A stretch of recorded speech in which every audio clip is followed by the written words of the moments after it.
Hello everyone, Assalamu alaikum. Well, in this part of this series, first we'll learn how to build a custom carousel slider. Okay, well, now to do that, first we have to understand how we are going to build it. So you see, you will have pictures like this and the images will have dots like this. Okay, well, of course I don't have the images yet here. I only have the first one, but don't worry, I'll take care of them later. So now here we want to have these dots, and we also want to have this text, and we'd be able to slide through them, and the dot would show the corresponding slide like that. Okay, so that's one thing we need to know. And second, other thing that we need to know, the layout of this page. So the layout of this page is like this. So this whole page, while it will have a background image, so actually background image would be moving. All right, well, apart from that, other layout stays the same. Well, now this section over here, this would be a row, and in the row we'll have children. So the first child would be a column, and this would be our second child, and that would be a column as well. Okay, so first we'll have a background image, and background image will have row as a child, and within the row we'll have children. So the first child would be this column, and second child would be this column. Okay, so anyway, now to do that, first what we'll do, we'll come over here and create a new folder, and we'll call it pages, and within it we want to save our Dart classes or files. Now within it we'll create a new file, and we'll call it welcome page.dart. Okay, well, this page would be our custom slider or custom carousel slider. Okay, all right, so just now we talked about it. Now this slider would be a stateful class, so we'll do stful, and within this we'll be able to build a boiler template of this class. Now the class name would be welcome page, because our custom carousel slider would be shown as welcome page. Of course, you can use it anywhere you want if you understand how it works. The principle is same. Anyway, so now here within it we need to import some of the classes. That's what we'll do first. Okay, now over here we don't want to use container first. We want to return a scaffold, because within it we'll use other sections like body and other properties. Okay, all right, now scaffold should return a body, so we'll use the body property. Now here, because we want to create a slider, so now they should slide like this, and to do that we can use one customized one function in Flutter or constructor that's called pageview.builder. That's what we'll be using. So here we'll call pageview.builder, this one. Okay, now over here I'll close this. So now any kind of builder in Flutter, if you know any kind of builder, that takes two parameters. So first one is the context. So we'll have the default context, so that's what it means for. And in this case, the second parameter for this builder is index. Okay, yeah, so that's what we are going to do, and that's what we wrote. So pageview.builder would help us to slide. Okay, that's the main purpose of this constructor or widget. Okay, because of this we'll be able to slide. Hopefully it makes sense. Okay, and we also want to specify the scroll direction, because I think in default it scrolls left and right, but we want it to scroll up and down. Of course you can scroll left and right, but your image has to be a bit different in this case. So anyway, now here I would do scroll direction.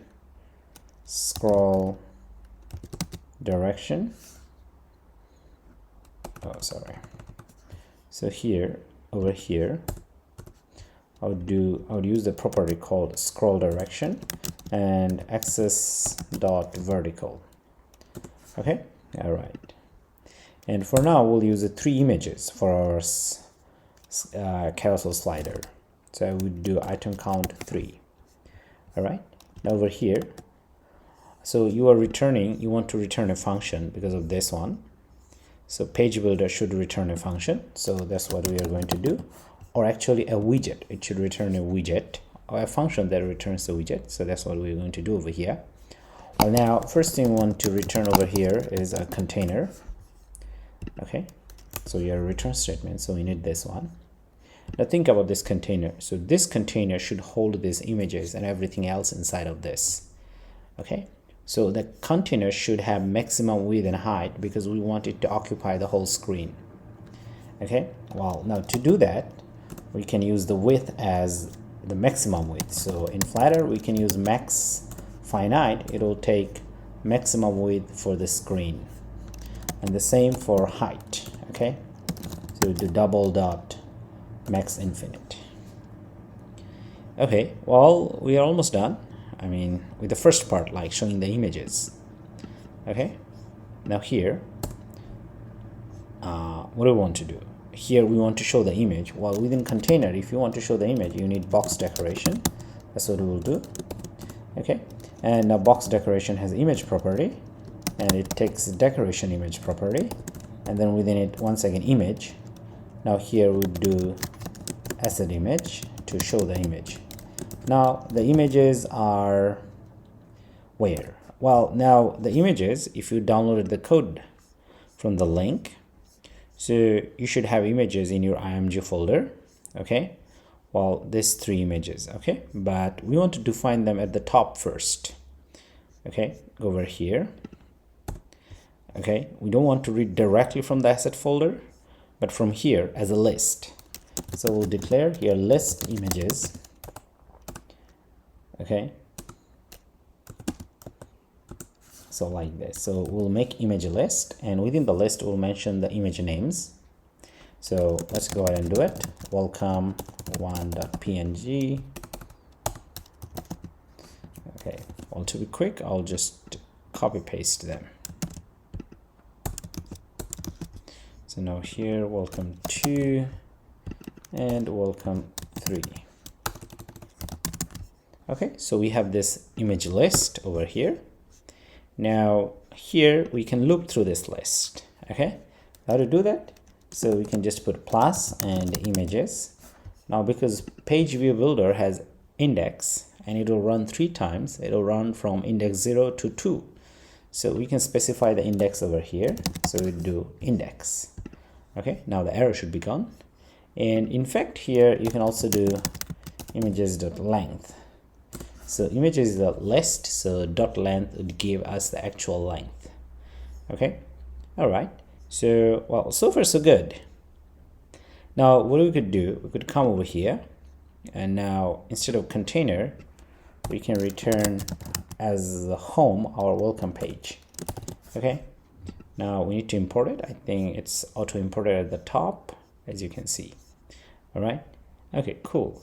So now this is the time, go ahead and run it. Okay, well, it's starting. All right, our image is over here. It showed up. Well, now what we could do here, well, now we want image to take the whole screen, both width and height. Well, for this property, for this one, we can use another property within decoration image. That's called fit. Okay, and we do boxfit.cover. Using this one, it will cover the whole screen. Okay, now in fact your slider is ready, as you can see. Okay, it's a beautiful slider, but yet very simple. Well, the next thing we see, we want to see how to put those dots as well as the text on the slider. Okay, so that's what we want to do. And we said that those text and dots would be children of this container or part of this image. So this is more like a background image now. Well, if it's a background image, so it can have child because this is in the background image. So within container, we'll define here child. Okay, now within child, we'll have another container. Well, using container, is the benefit is you can specify margin and padding. So that's what I like about container. It's pretty useful. Okay, so first we want to put our text over here.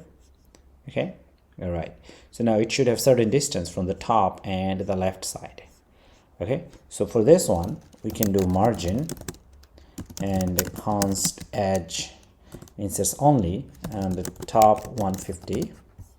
So top 150, so left 20 and right 20 for now. Okay, all right, so next we want to define a row over here as a child of this container. So we'll do row text children, we know that. So within it, now here we'll have a column. So first column would show the text we saw earlier over here. Okay, so here we do column. Okay, and once again column text children. Okay, all right, now the first thing, if you saw, excuse me, so if you saw, we'll have this text, right? We'll have this text. So now we want to make a reusable text so that we'll be able to use everywhere in our app. So we want to represent our text as a widget. Okay, so here I'll go ahead and create a new folder and I'll call it widgets, and within it here I'll create a file. We'll call it apptext.dart. Okay, and well, now here you see we have pretty much three types of text: very bold, little bold, and ordinary text. Also, this is for ordinary text, while the first one is for the bold. So here we're going to create another file and we'll call it app large text.dart. Okay, so first we want to work with this extra large bold text. So first here we want to create a stateless class. So you do stateless, this one, and we'll call it app large text. And now we need to have some parameters. The file or the class will call this one. It will pass down some default parameters or some parameters to it, and we want to receive them. What are they? Well, first one, definitely the text size. Okay, all right, so we do int size, and then what else? The text itself. So final string text, and what else? We also want a color. Okay, all right, well, so we do color, final color. Well, for now they're good enough, and now here instead of returning a container we want to return a text, and we also need this Cupertino library or package. All right, now here within the text itself we want to use the text, the one we passed down from another class, and I think we need to remove this and put this field over here. Now error should be gone, but of course we also need to put other fields property like required. Okay, and we also need one for size, so we do this dot size, and it would ask you to put a required QR in front of it, and the error should be gone now. So far we are pretty good. So now we'll receive color for it. So here we want to do text style, so you do style, text style. Now here the text style, definitely the first one is, say, color. So color is whatever color you pass down, this color over here, and font size. So well, now whatever the size you pass. Okay, now for font size, actually we can also use a default one. Say size is 30, so this is a default one. Now here we need to remove this one because it's a default one. Okay, it is already given, so it's not required. Okay, Now here for the color, actually we can also change this one. So if the color is given, we'll use that color, otherwise we'll use colors.black. If color is not given, we'll use a black color. Okay, all right. Of course, maybe we need to change the style here because it's not int, it's a double the size. Okay, now the error is gone. Okay, well, that's it. And what else? We also want it to be bold. Okay, so let's go ahead and do it. So we do font weight bold. So for large app large text, we'll have bold. Okay, all right. So now it already became reusable. So what we could do, we can just come over here and call this app large text. So here we do app large text. You'll see it's already there. Now we want to use the first one. You see it shows you the parameter. Okay, so only required one is the text, this one. So what you could do, you can pass here trips. Okay, now it could be very beautiful. Now let's go ahead and take a look. Yeah, it's there, beautiful. So because it's reusable, so just as a demonstration purpose, you can use it again and again. Now here you can say discover, and within it you can also use, say, color. Okay, so you can do colors dot say red. All right, now it's there. Well, so it's reusable, but we don't want to use it this one now. Okay, so far so good with the app large text. But as you can see in the slider, we also want another text like this.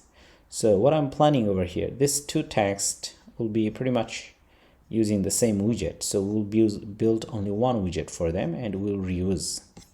Okay, yeah. So how to do that? So here, this is our app text. Now actually we can copy all of them from here, and we'll make a slight difference. Instead of calling app large text, here we'll call app text. Okay, all right. Now of course here the default size, we don't want 30, we want it to be 16. Okay, we don't want it that big. Okay, and the default color is, well, we can have a different kind of default color. So black 54, this one, a bit different. Okay, so that's it. And we also don't want it to be bold, so we'll take it out. Now because we already built one, so this one becomes also easier. Okay, now we can use this one over here. So here we do app text. Okay, this one. Now here the text will pass mountain, and over here we also want a size for it. For this one, the default size is 16 if you come over here, but from the picture you can see they have the same size. So here we'll do say 30. Okay, and the color is a bit different.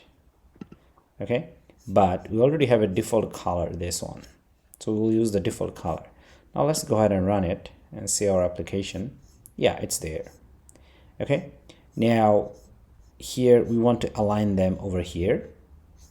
So how to do that? So over here we'll call it cross-axis alignment, this property. So we do cross-axis alignment dot start. So now it'll align them. The beautiful thing about this is that now you can use this one over here for this as well.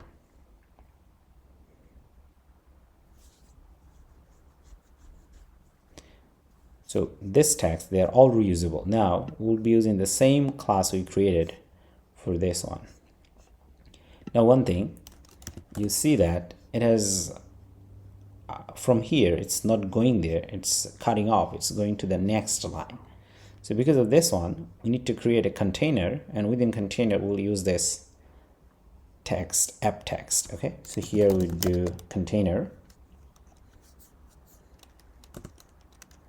and now why we are using container, because we want to specifically mention the width, because if it's more than 250 we want to fall back to a next line. Okay, apart from that everything else should stay fine.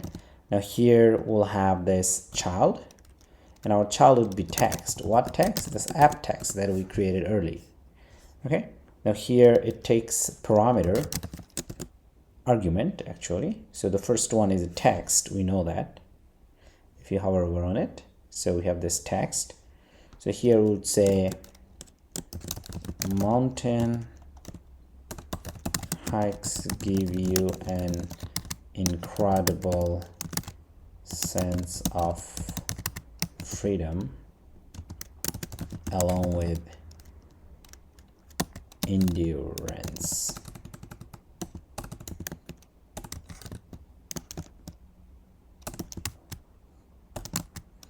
Endurance test. Okay, perfect. So what we could do, we could go ahead and check it out right away. Oh, it's there pretty much. Well, it's already looking like the way we want, but of course we need to work on it more. And here we want to have color, and we want to use app colors dot text color. Well, now app colors, this file, we need to import it, and we do text color 2. Now what is this app color? Where is this coming from?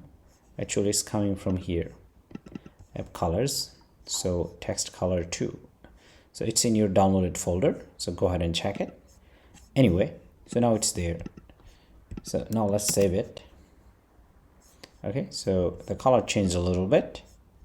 Now here we also want to change the text size, so you do size, say 14. Okay, so it's much smaller. But now this slider, if you see, they have a bit of distance, so that's what we want to do now, and it's pretty easy.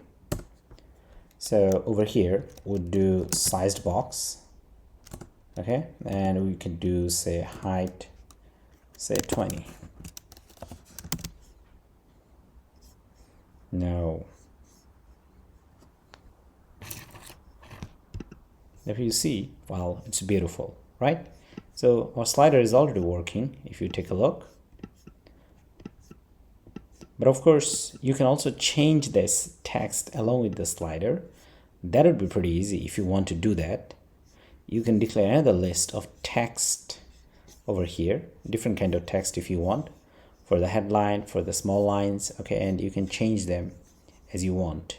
How to change it? It's pretty easy. Just here like this, over here. Okay, over here you can just go through the index. Like if you have text, a list, say a list called text, if you declare a text over here, say list text, so here you'll have some text based on whatever text you want. So over here what we will do, each of them you can access them like text index, like this text index. Okay, and just to remove this part and you should be good to go. But we don't want to do that now. Okay, so we'll skip this part. Yeah, so the slider is already there and it's pretty good. Okay, yes, next we'll see how to create this button. Okay, well, now for this button we also want this button to be reusable. Okay, all right, well, because of that one, now over here we'll come over here and create a button. Now we not only want this a reusable button, we also want it to be responsive. Okay, so that's why we'll call it responsive button.dart.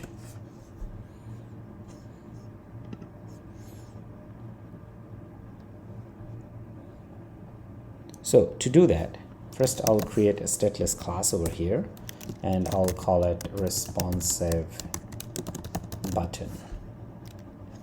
Okay, now over here we need to import some of the default packages or libraries and we should be good to go. Now here, think about it. So this button, what do you want? Well, now we want this button to be responsive in a sense that the same button we want to use here and here. Now, as you see, while their background color stays the same, so we are happy with the background color, well, as well as this icon doesn't change.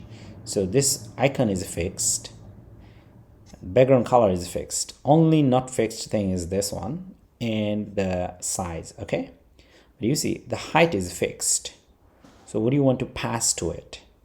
Well, you want to pass a Boolean variable to know if it is longer or shorter. Okay, and at the same time, if it's shorter, how short it is. So you want to pass the width of it. Okay, well, if it's not shorter, if it's longer, actually it's taking all the available space. Okay, so we want to pass two things, the width and a Boolean variable, to know whether it's going to be a short one or a long one. Okay, so that's what we want with this. Now over here, what we'll do here, we'll create a variable, we'll call it bool is responsive. Okay, and now here we also want to pass width. Okay, so we'll call it double width. All right, now of course we need to initialize over here. Let's see.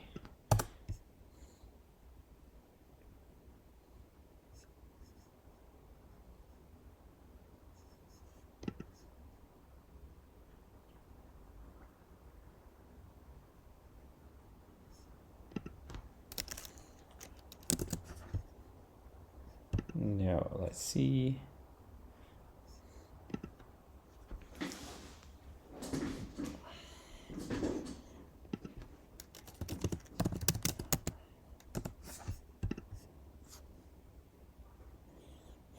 Well, now we also want this to be optional. Okay, you may pass it or you may not pass it. Okay, all right, and here, let's see, is responsive. This dot is responsive.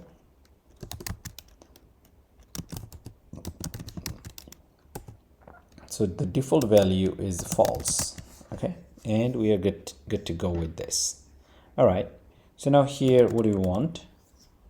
Okay, the first one we want to have, okay, for now we want to have a width. All right, okay, and say the width, whatever the width you pass, use that one. Okay, and height, but now height we want a pretty fixed height, say 60. Okay, and within it we'll also show this image and this text together, but sometimes just the text, sometimes image and text together. If they're together, so it's more like, say, in a row. Okay, in a row property. So here we'll have a child, within the child we'll have row, and it will take children.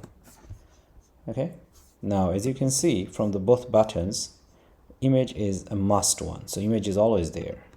So we'll use image.asset, this one, and within it we'll pass the image. So what is the image over here we have? Well, we have an image which is called button1, so that's what we want to use. Okay, so here what do you want to do? So here we want to create the button name, button1.png, and we should be good to go. All right, okay, and yeah, so that's pretty much it. Okay, for the button. Now of course, as you can see, it will have some border. Okay, so here we can create border, we could do decoration, we do box decoration. Now here we'll have border radius, and border radius dot circular, say 10 for now. Okay, and it will have a background color, so we'll use app colors dot main color. Okay, once again, this is coming from our color class over here. Okay, all right, Now with this, we have a pretty interesting button. So what we could do, we could go ahead and check it, run it. All right, and we want to see how it looks like. So we'll put the button right below it. And now if you see over here, there is a bit of distance. So first we want to create a distance. So we'll just copy paste this one, put it over here, and we'll have a extra height over here. Now we'll call it the button app large buttons or large text. Sorry, responsive buttons. Responsive buttons. Okay.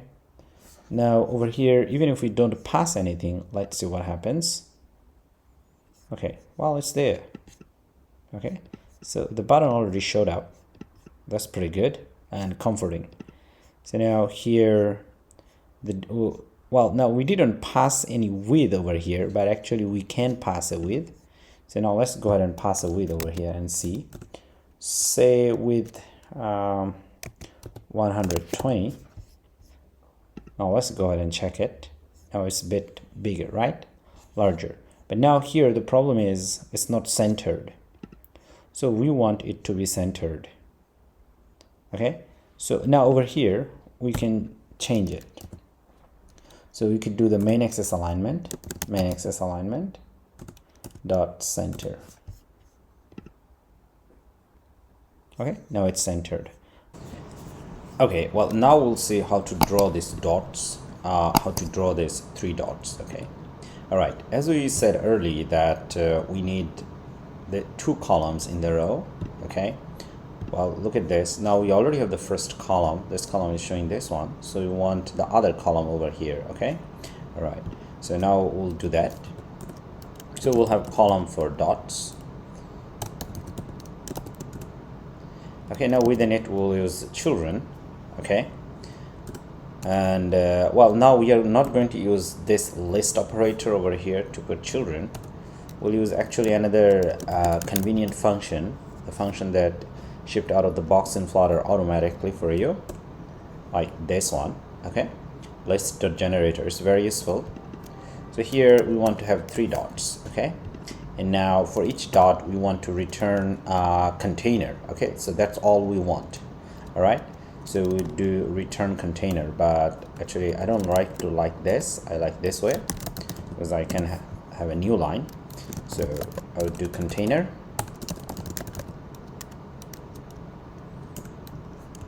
and we need to have semicolon because we are returning. Now look at the picture. So this picture over here, if you see the dots, well, they have certain border. Okay, yeah, and the length. Well, so that's what we need. First we want to assign them width. Okay, say for example width is 8. Now if you look at the picture, you see its height is changing based on the slide. So we need to have a height, but dynamic height, right? But anyway, so for now we'll say put height 25. Just let's go ahead with this and see the result. And then we want to have a decoration because we want to have border. Okay, so we do border radius,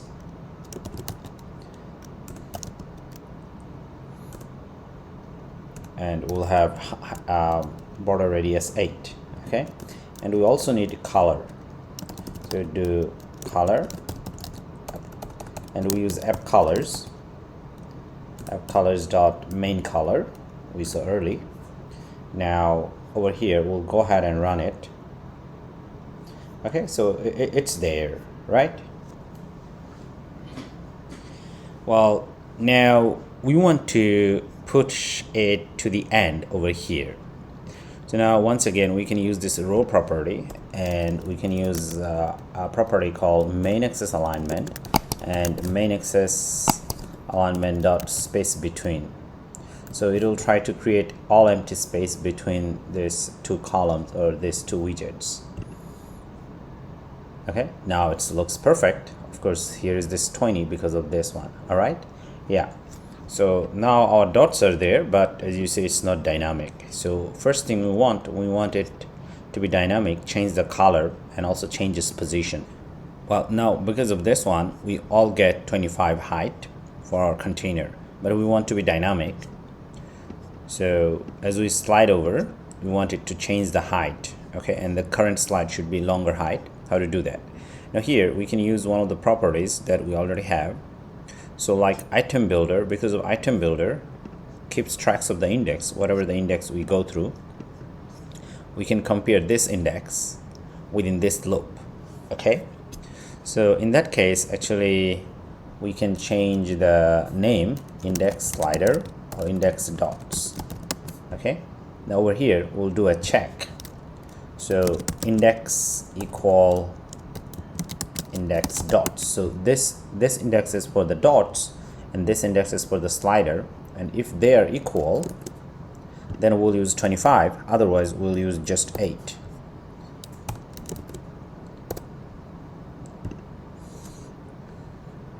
Okay, so it looks like it's already working, as you see, but now they're too close to each other.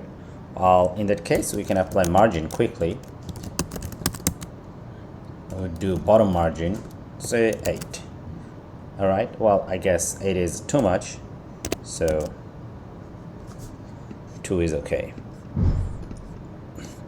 Now the other thing we need to do, we need to change the color, and if we do the color, actually we can, just like using this one, we can still use this condition using ternary operator. So index dots, if they're equal, we'll use the main color, otherwise we'll use a different color. So we'll get from appColors.main color with opacity. Okay, we want to use a bit with opacity, so if they're not equal, they will have a little bit different color, as you see now. So pretty good, right? So with this, we are pretty much done with our custom slider.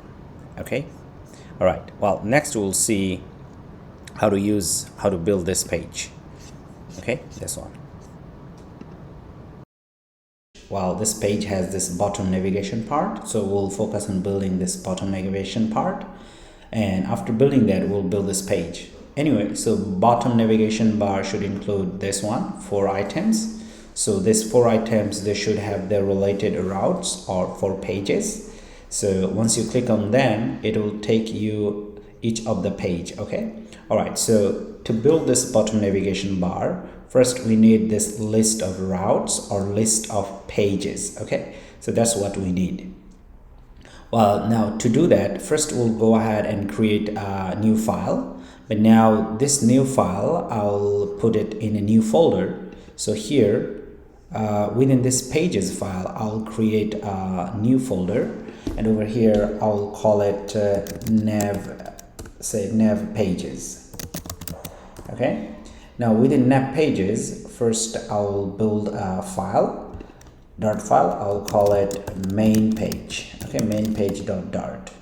all right, so what is this one would do? Well, actually this main page.dart file, it would hold everything in this screen, as you can see. So it also means that it would hold these 4 items on the bottom navigation bar. Okay, so this page would hold everything, and once we click on each of the item, it will take us to a new page. Based on the click from this page, we will go to new pages. All right, so now saying that, so this is also our main page for displaying everything, as well as this page. Okay, so this button or this item means this page. So now what do we need to do? We need to go ahead and create these 4 pages. So we'll simply go ahead and create them very quickly. So what do? We would come over here and create new file. So the other file, I'll call it baritem.dart. Okay, well, the name is coming from here. It's bar item, search item or search page, and my page. Okay, all right. Well, I think we could refactor the name here with bar item page. Okay, all right.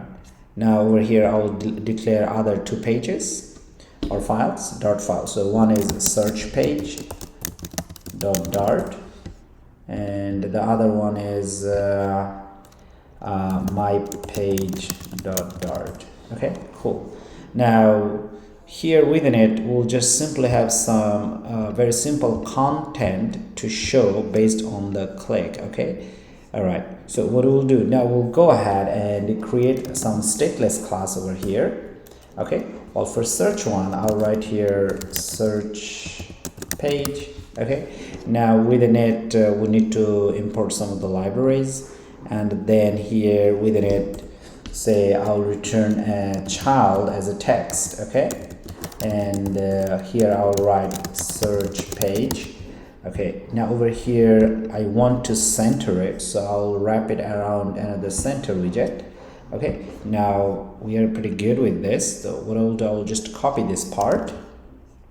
So we're done for search page. Now we'll go to my page, and here we'll do stateless class, and we'll just copy paste what we did early. Now over here we need to import this class, this library over here, and over here we'll call it my page. Okay, all right, and we also need to put it down there. Okay, now the error should be gone, and here we need to have this return statement.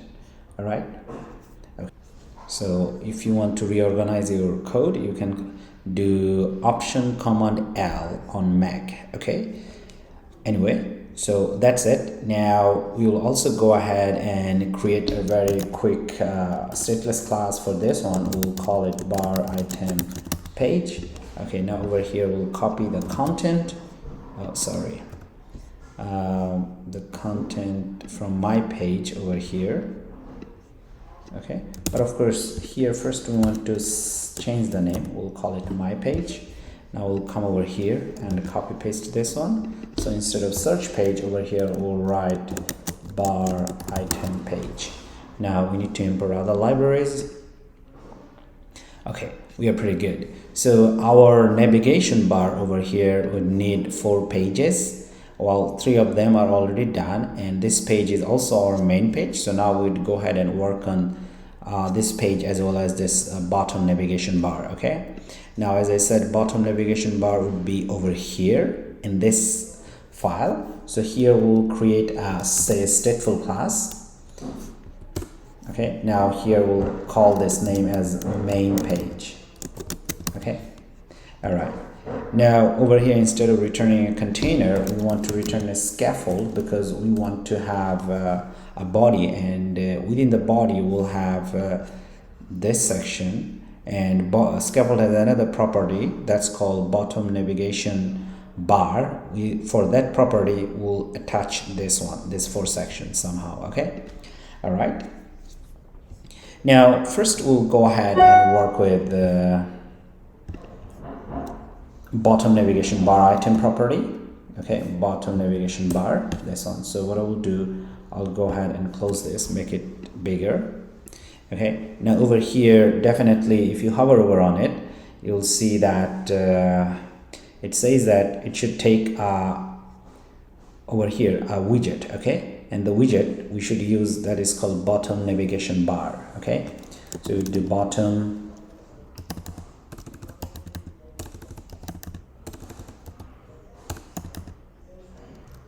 bottomNavigationBar, this one. Okay, now over here, if you hover over on it, you will see it takes list of items. Okay, that's the first thing we want to take care, list of items. So what is this list of item? So now this list of items should contain these things. Okay, yeah, so these 4 items, it should contain these 4 items. All right, yeah.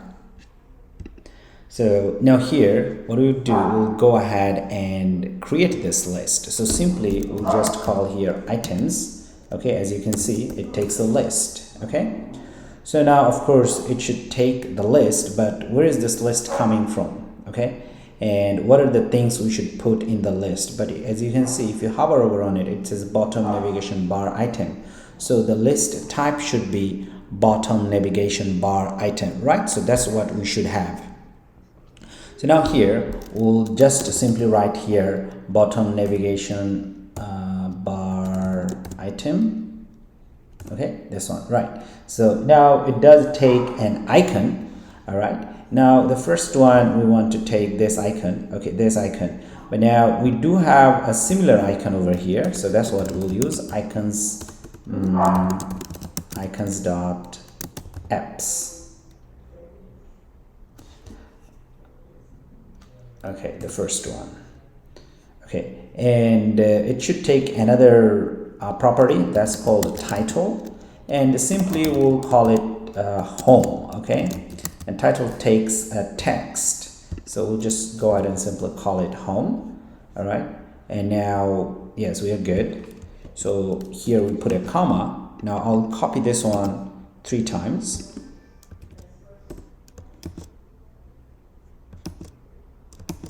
Okay, now here we'll change the name. Here we'll call it bar, and here we'll call it search, and here we'll call it my. Okay, now we will also need to change the icon, so over here definitely we'll call it bar chart.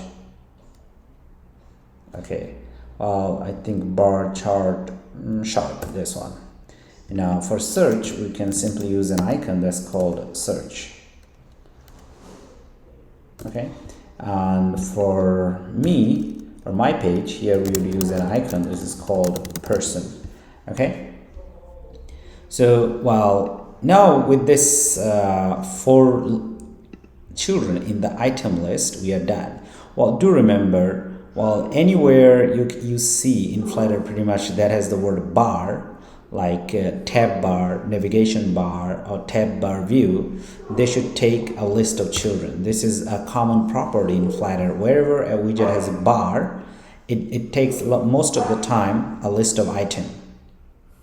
Well, as I said, so they take list of children. Now each children is clickable. That also means that once you click on them, this bar item should take you a certain page. Okay, so that's what happens here. So for each of the bar item, we'll have a related page where we can navigate to. Like if we click on the first one, we should go to this page, which will show this one. For second one, we'll go to a second page, third one for third page, like that. Okay, so we need to create them pages in a list, but already actually we created them. As you see, this 4 pages like bar item, search bar item, and my page. Okay, right, so now what we need to do, we'll need to go ahead and create a list and put this classes in the list. Okay, so that's what we'll do. So here we'll do list, and I'll call it here pages. Okay, now it should take 4 routes or pages related to this one. Okay, well, no, the first one we'll do it a little later. So the second one, it's called bar item page. Okay, all right, the third one is over here search page, and the fourth one is our my page, right?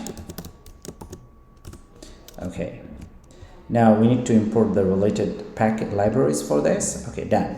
We have 3, so last one is for this one, this one is for this one, and bottom bar is for this one. Now this one is very special because this would be our default page, but of course we need to go ahead and create the page. We didn't do it yet.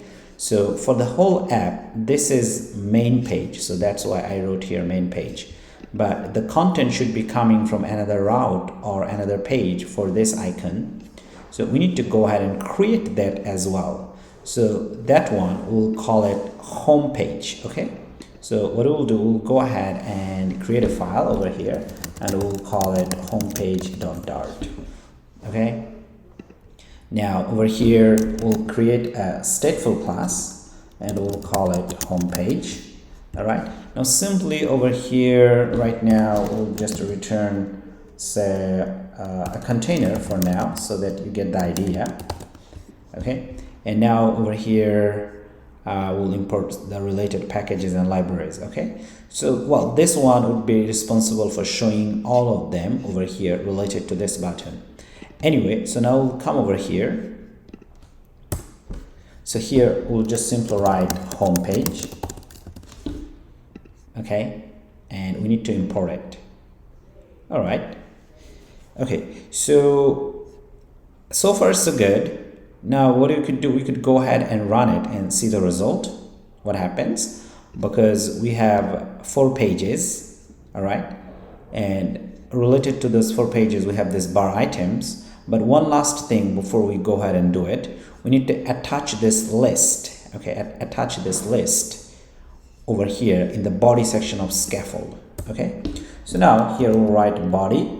Okay, now body takes a widget in Flutter within scaffold. Okay, so now here I want to pass this first page. Remember, this home page is also a widget. Okay, so class is widget in Flutter most of the time.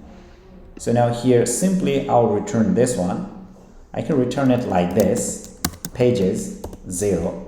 So pages is a list. It will find the first item. First item is this one, and within it we'll return a container. Okay, all right. So now what we could do, we could go ahead and run it. Okay, of course now over here within our main file, for now instead of returning welcome page, over here we'll return main page. Okay, once we are done with the whole app, we'll connect all of them together, but for now we want to go to this page directly. All right, now let's go ahead and check it. Okay, now over here we don't have any error, but if we come to our main page, look at this. So we do have everything. Now here our bottom navigation bar is visible. As you can see, it's over here. Okay, and now if you see slightly, we also do have the colors over here, so it's visible. All right, well, if you see now, these colors, the label and the icons, they are not visible, so we can change the color. And to do that, first what we could do, we do show selected item color, or let's see, selected item color. Okay, so selected item color for now we do colors dot black. Okay, 54. So now if you save it, so the first one is selected, you can see. Now at the same time, for unselected item we also have a color, and this one we'll use gray. Okay, all right, and we can use gray with opacity 0.5. So okay, so now there is a big difference. All right, now we don't want to show this names over here, like as you can see, so we want to get rid of the names. So here we will do show selected labels false. Okay, and show unselected and selected label both set to false. Now the name is gone. All right, okay, so far so good. And now there is this line over here, we can also get rid of that one. We do elevation 0. Okay, well now we'll work on the tap event. Okay, well for that one, first we need to define a tap function, because if you come over here and hover over on it, you see it has a tap on tap function. Okay, so first we need to create a function outside of this build method. Okay, we'll do that. And over here we would call on void on tap. The function name is on tap. And now over here, well, on tap should have index. It should receive an index from the caller function of this. All right, so what we'll do here, we need to check, well, now bottom navigation bar, it takes an index as well. Okay, so if you come over here, you see current index 0. Okay, all right, so now over here we'll set the current index. Okay, well, one thing though, while current index is 0, actually that means you find this page, so you can go ahead and run it and check it. Now of course no change, but now if we change the current index to 2, it will come over here. Okay, all right, so you see this is the default one and selected one. All right, yeah, so it found my search page, this one over here. All right, yeah. Anyway, so now what we'll do, so we need to have certain index saved over here, and pass that index to this place as well. Of course, we also need to pass this onTap event.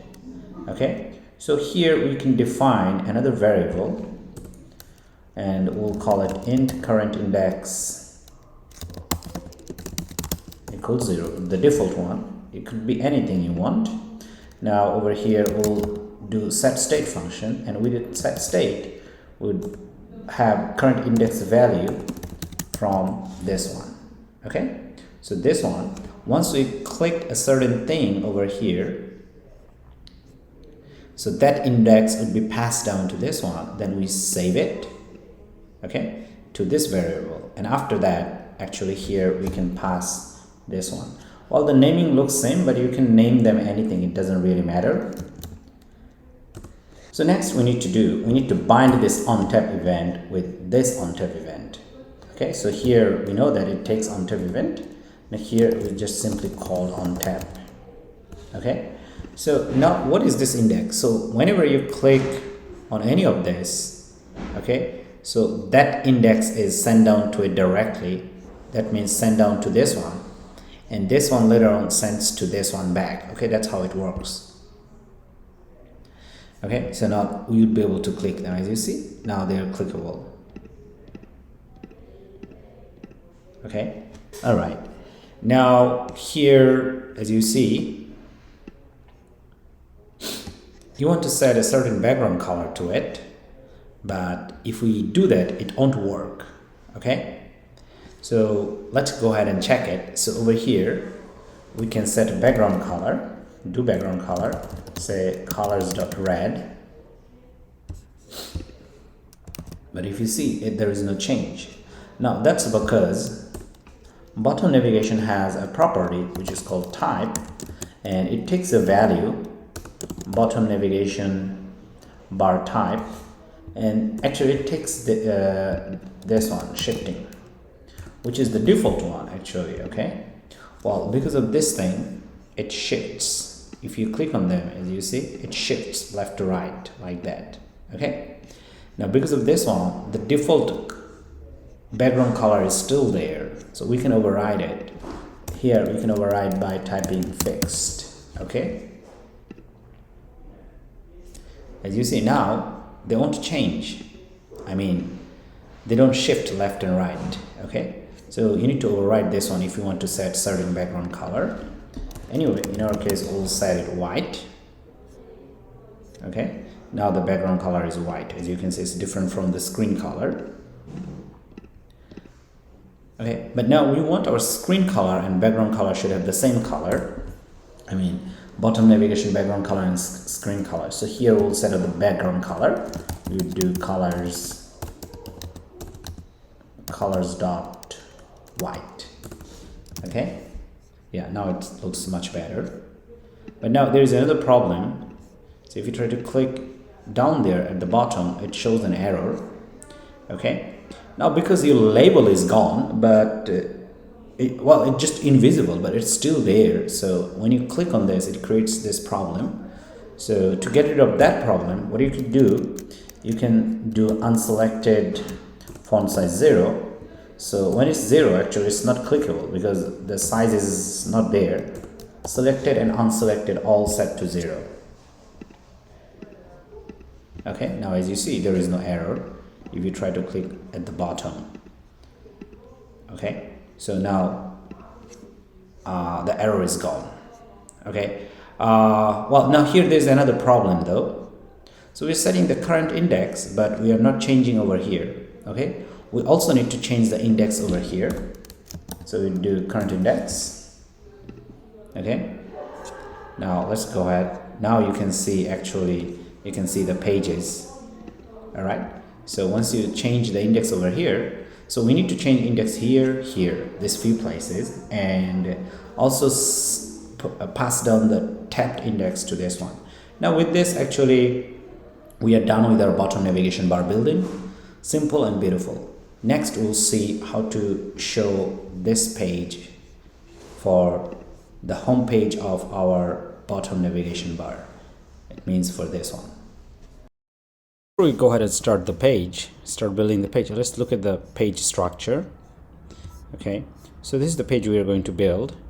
So as you can see from here, it's pretty much all in column and row layout. Okay, so this would be a big column, and within the column we'll have row, this one. So this would be all part of rows, and then we'll have page view builder or list view builder, and then once again we'll have these things. And we already built this one, and we already actually done pretty much all the work for this page. For example, we already know how to display the text, this text over here. Okay, so this page would be pretty quick to build.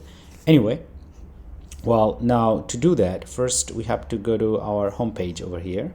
So this is the home page. Okay, so over here we want to start building it. Okay, now instead of returning a container, we will return a scaffold. Okay, so we do scaffold. Okay, now within it we'll return, well, we'll have body, right? So within body we'll have column. Okay, as I said already. Now column will have children.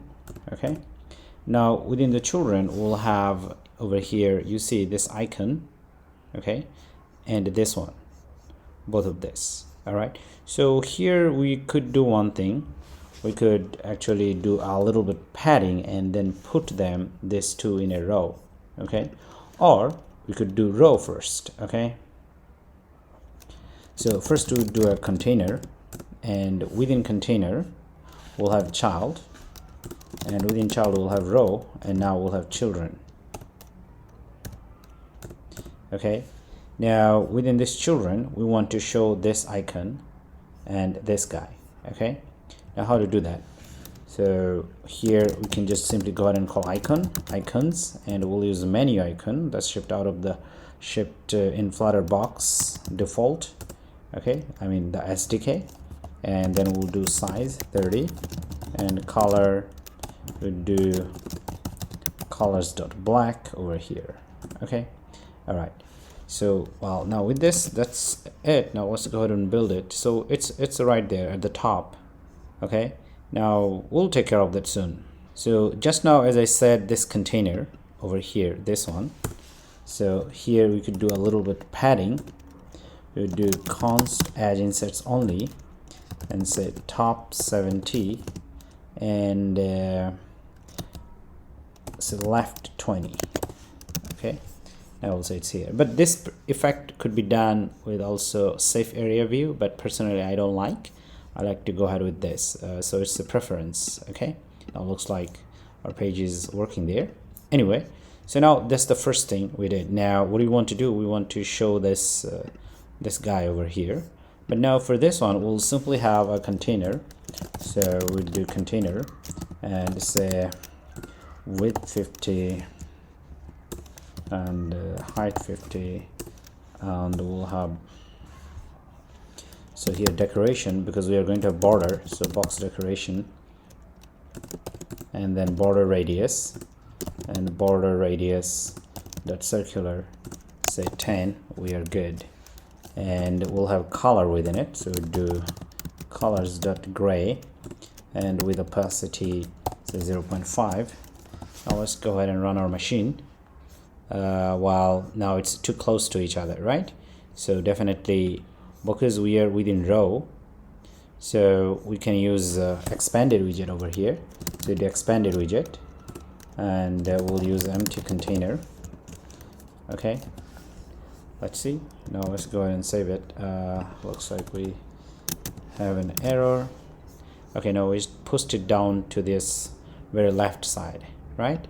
Well, so for this one, actually this container itself, what you could do, you can arrange a margin over here, okay, or even padding. So go ahead with margin, this is only, and we do right, say 20. All right, now it's looking much better.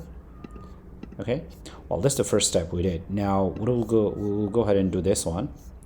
So this would be within the, let's see, so we have this column. So within the column we have so this is the first container. This is showing this part, which is this one, right? Okay, but of course we can replace this part with an icon. It doesn't matter though, but you get the idea. So now over here So we want to show this section, but as you see, we have a space over here. So what we'll do, we'll go ahead and create a size box and height, say 40. Okay, all right, now we want to use this one, this text, but earlier we already have worked on this. So we have this widgets over here, so app large text, so we can just go ahead and call that one. So it's called app large text. Now this is the beautiful thing about reusable widgets. Okay, yeah, so once you create one, you can use it again and again. So we'll write the text to discover. Okay, now let's go ahead and see our app over here. Okay, now of course it's in the middle, but it really doesn't matter, so we can take care of it from here. We could do cross-axis alignment, which is this axis, and we do cross-axis alignment dot start. Okay, it comes over here. All right, okay, well, now one of the things that we do have over here, so if it's like this, so well, now it puts it here, right here, right? So what we could do, we could go ahead and create a container, and within container we'll have, say, margin. Okay, so const edge insets only, and we'll do left over here 20. Okay, because we already have this one, so now we can just simply go ahead and put app large text, and it should fix that problem. Okay, so now it's looking much better. Okay, so next we'll see how to go ahead and show this one. But once again, now this section, we also need a sized box over here. Okay, like this one and this one, as you can see, empty space. So we'll wrap it around sized box. So let's do it this one. So over here, we can write here discover text, so menu text, like that. Okay, all right, now here we'll use 30. Okay, now after that, what we'll do, we'll go ahead and create this tab bar. Okay, so here we'll write tab bar. Well, we learned earlier that in other tutorials in Flutter, if you have any kind of bar or tab bar, well, they should take children. Okay, and the children should be as in the list. Okay, so that's what we're going to do. Now this would be our tab bar, and this would be our Tabbarview. Now how we could do them, we can actually put this one within one container and put this one within another container, so we'll have two containers. Okay, all right, so now let's go ahead and take care of this one. So here first we'll declare a container, and within container we'll have child, and say child will be tab bar. Okay, this one. All right, but just now we learned that tab bar should have children, right? Children should be as a list or in the list, if you can see over here. So record list tabs, so this tabs takes children. Okay, now over here we do tabs, and that's it. Okay, now over here what we could do, we can put our tabs, this tabs over here, like this text are the tabs. Okay, so here would wrap it around tab constructor, so we do text, and the first one is the places, tab text, second one is inspiration, and tab text, the third one is emotions. All right, okay, well, so far so good. Okay, well, now related to this three, just like we saw earlier in the bottom navigation bar, we should have three tab bar view. Okay, so once you click on them, so the tab bar view would show up, the corresponding tab bar view, they would show up. Okay, just like bottom navigation bar. Actually, the idea is pretty similar. So if you click on bottom navigation bar item, they should show you item or pages. The same thing here, default is this one, and if you click on others, they should also show you new items. Okay, so that's what we're going to do. Now for this one here, what we'll do, we'll go ahead and create another container. Okay, now container should have child, and our child should be as a tab bar view. Okay, so here we would write child Tabbarview. Okay, now within it, as you see, hover over on it, say you need an argument which is called children, right? So that's it. You just go ahead and write it, and write like children. Okay, now to be quick, very quickly here, while I will have text and I will say hi text there text by. All right, so once you click on each of them, they should show you this text. Okay, all right, so that's the basic structure that we already built for our app. Okay, now of course if you try to go ahead and run it, I'll say there would be an error. Do you know what error you will get? Okay, so no TabBarController. So what does it mean? It means that we have to define a TabBarController for it. Okay, well, to do that you need to come over here, and over here you need to implement this thing which is called with ticker, let's see, TickerProviderStateMixin, because Tabbarview, they have their own state, and you can access those state if you have this class implemented in your stateful class, which is this one. Okay, you need that one because TabBarController takes vsync as a parameter. Okay, so that's why you need them. Now we'll come over here and declare here tabbar, let's see, TabController, actually it's called TabController, and here we do TabController, and now here TabController. So here we'll use the first one, okay, because it is a parameters, as you can see, so that's what we want to use.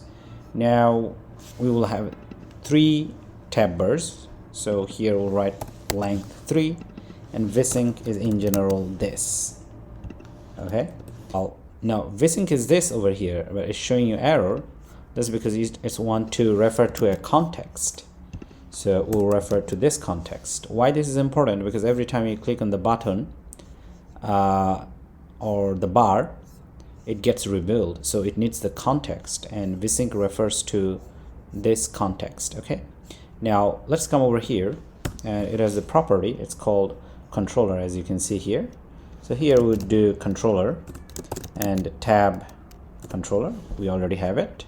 Now here the same thing, controller tab controller. Okay, now let's go ahead and run it.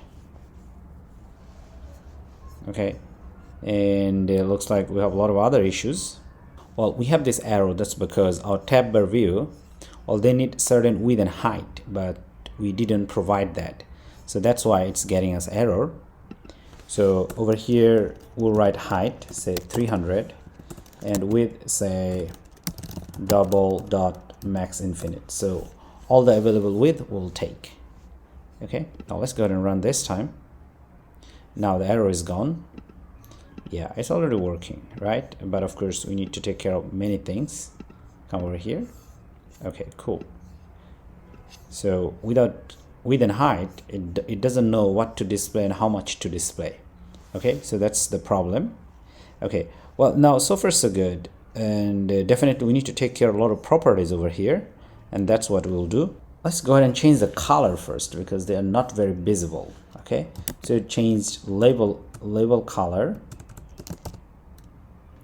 Okay, and we do colors dot black, this one.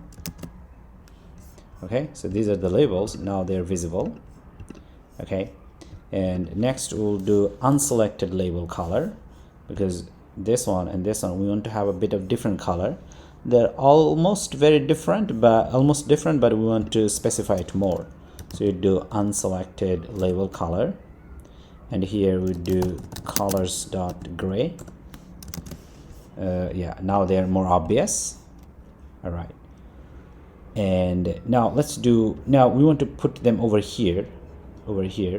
Okay, I mean align like this. Now it's tricky, you need to set up a few properties for that. It doesn't work directly just like using one property. So here, first one you need to definitely put is scrollable, true. Yeah, so it did put a little bit, but not exactly I want. Okay, so now this is one problem, and this problem actually, to override this one, we need to wrap this around a container or a widget. Actually, this is called align widget. Okay, align this one, and within it we'll use the alignment property. So alignment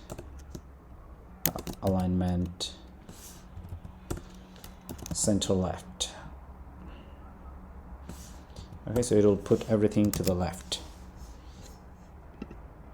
Okay, well, that's still not working because there are other settings that we need to take care. Now here they do have a bit of padding, so we need to get rid of that padding. So first we'll get rid of all the paddings. Okay, all right, so let's see over here, level padding, const edge, it says only left 0, right 0. Okay, now here you see they're all together. But now let's say you don't have this one. Okay, it still works, but it pushed back. So first, using this one, we put everything on the left. Okay, and then using this one, we control the space. So that means that, so we need to use both of them. But now if you see, you take care of this one, it'll work a bit differently once again. Okay, now if you just put this one, it won't work alone. Okay, or if you just put this on, let's see how it works. Okay, no response. So a lot of them, they work together, not just one setting. So it could be painful if you don't know. So this, all of them, they should work together. But now of course it means left 0, it means that we can put it directly on the left. So here we can put 20. Let's see, so left side, they all will have 20. Okay, now what if you put 20 for the right side? Okay, now the space is much better.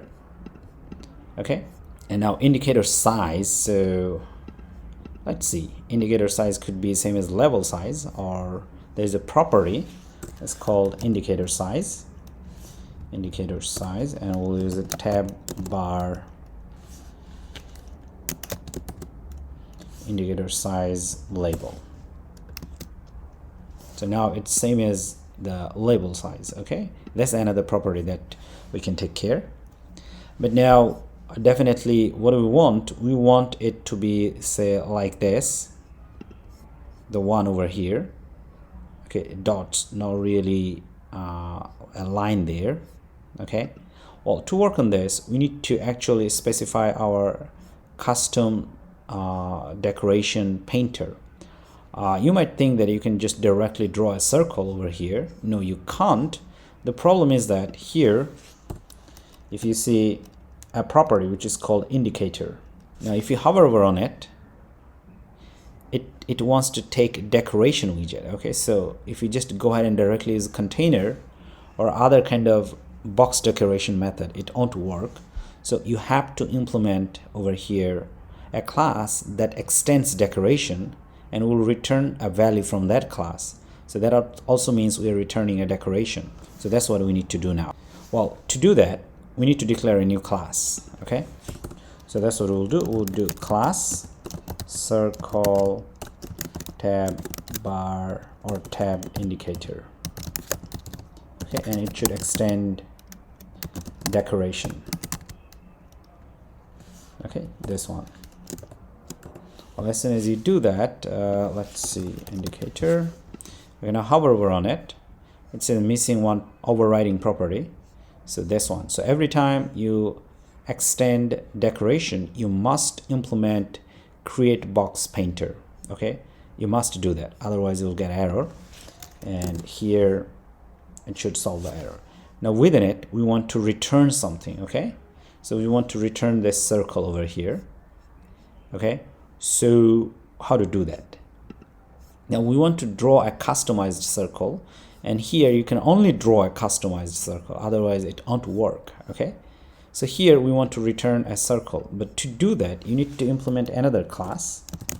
Okay, and this class will called circle painter and extends box painter.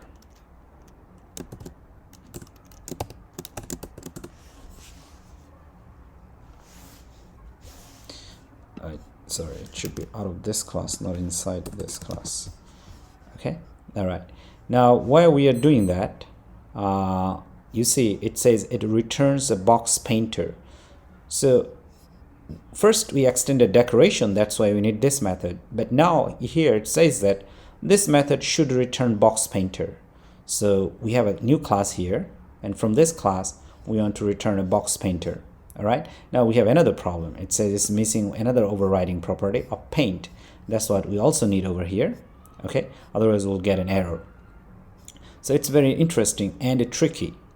So because once again this only takes decoration widget, so that's why we want to create a decoration widget, and in return decoration widget has a method that's called createBoxPainter, and we must override it.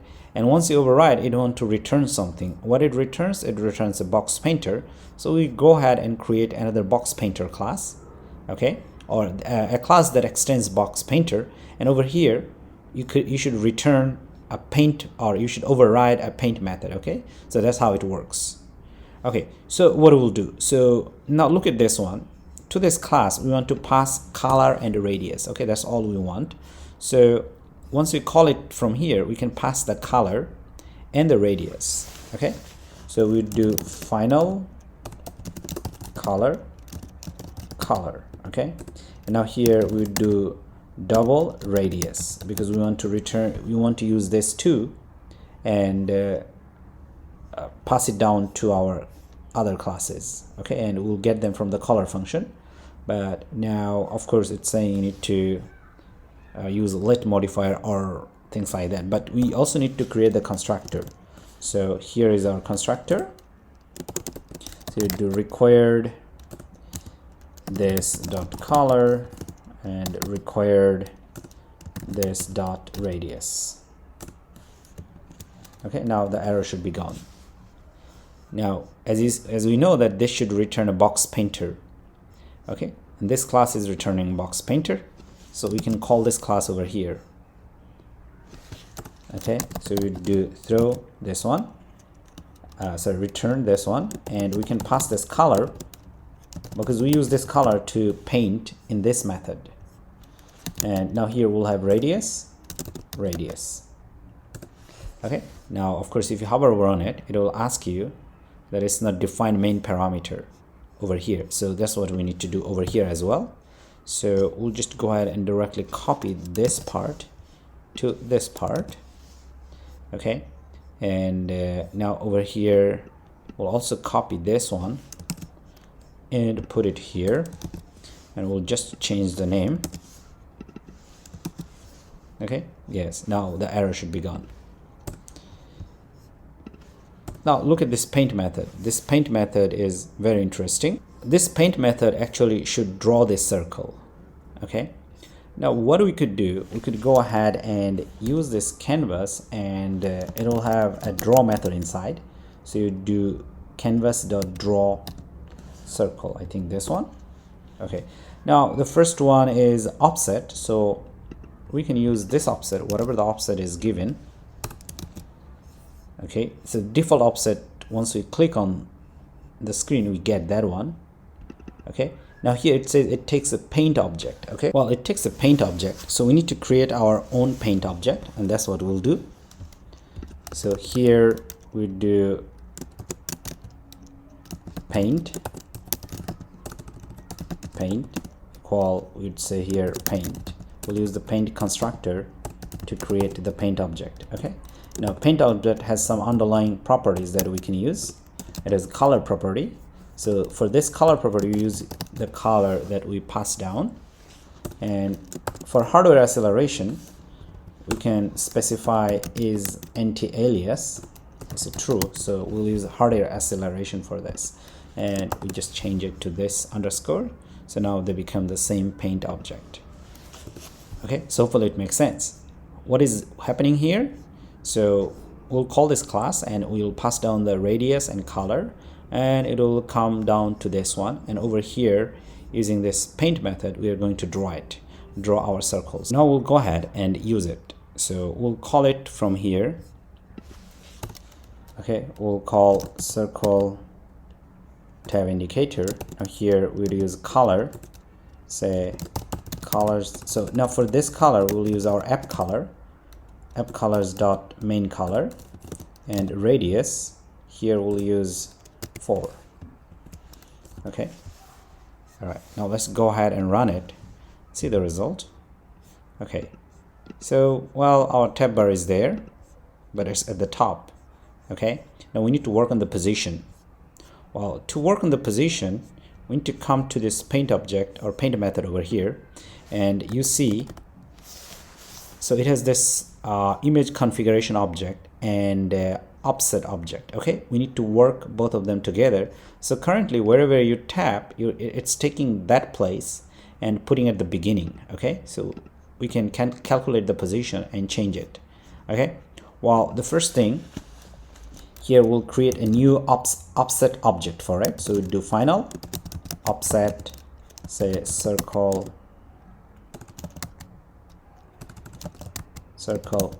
offset. Okay, now here we'll use offset constructor. Now we can count XY, so we need to change the XY.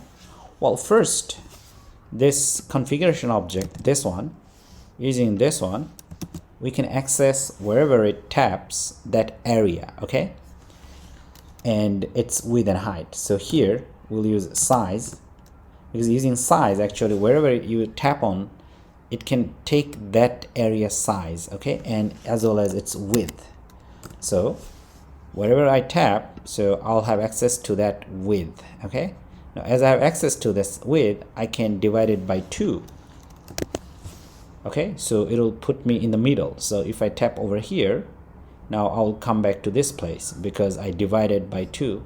Wherever I tap, I get the width and divided by 2. That's how it works. Okay, and now here, say well, for height, so it's more like the X part, and for Y part, let's set 0 and see the result. Okay, and we do have a bit of problem over here. Let's see. Okay, you need to add a null checker, and what else? Now here we can add these 2 offsets together. Okay, the other one is circle offset. Okay, now let's go ahead and run it and see the result. So it looks like it's working. So it's in the middle right now wherever you tap. Right now we need to push it down to this one. Now remember, the coordinate system is like this. Wherever you tap, it's the 0 0. Okay, or like this, it's the 0 0. So this is X coordinate, this is Y coordinate. So right now here on the X coordinate, we are in the middle, right? Okay, so pretty much in the middle, not exactly, but we can optimize that more. Okay, so all you need to do, whatever radius you get, you need to do -2 with that. Okay, so minus radius 2. So now it's exactly in the middle of X coordinate. But anyway, so now for Y, so it goes down, it increases. Okay, so for this one, 0 0 is over here, it goes down, it increases. So now we need to come over here, and from the configuration object, we need to get the size and width from it. We already have the width, now we will get height. Okay, now here, let's see, we also need to add a null checker. So let's go ahead and run it. So if it's 0 0 and this total selected area, the height is maybe this. So now I'm putting down this height from 0 plus this one. Okay, you see it went down. Okay, yeah, of course we can minus the radius a little bit, so it'll put it a little up.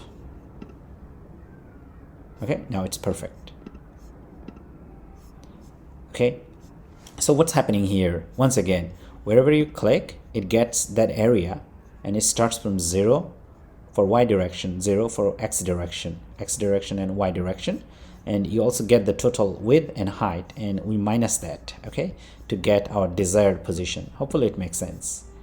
Anyway, so this is the paint object or paint method. You can paint things, and personally I like it very much. Anyway, so we are done with this one right now. The next thing we want to do is draw this one. Well, to draw this, all we need to do, we need to come to our container over here, and within container, for the first one, we'll have another container, and definitely we need to use box decoration. Okay, so it would be quick, so we do say width. In this case, we don't want the complete width, maybe just say 200, and height is same as the parent height, which is this one, and decoration,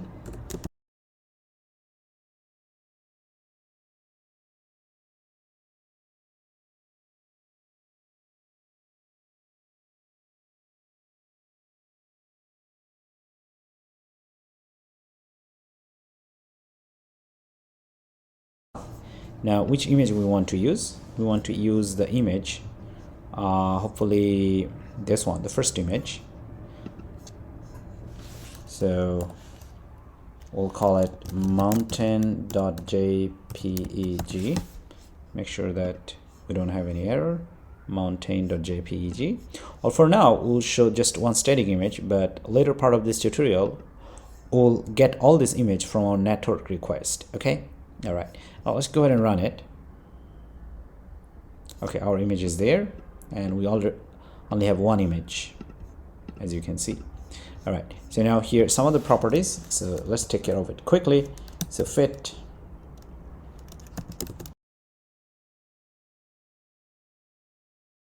well, it took the whole space, but it would be good if we are able to put more images here. Okay, then it'll take it exact width and height. Okay, so don't worry, we'll take care of it right now. So here we want to scroll to different images for this place button. Okay, yeah. So now what we could do here, we could wrap it around a list view builder. Okay, so here I'll do and wrap it around a widget, and we'll call it list view builder, this one. Okay, all right, now of course it says we need to add an item over here, which is this one, and actually within it, what we could do, we could return it. Okay, so here we do return. Okay, well, if your code gets like this ugly, you can get rid of like this. You could say Option Command L on Mac. Okay, let's try it one more time. Option Command L. Okay, now it's getting better. Okay, so our container is within this list view builder. Okay, now how many items we want? For now, say item count within list view builder, we want 3 items. Okay, so item count, say 3.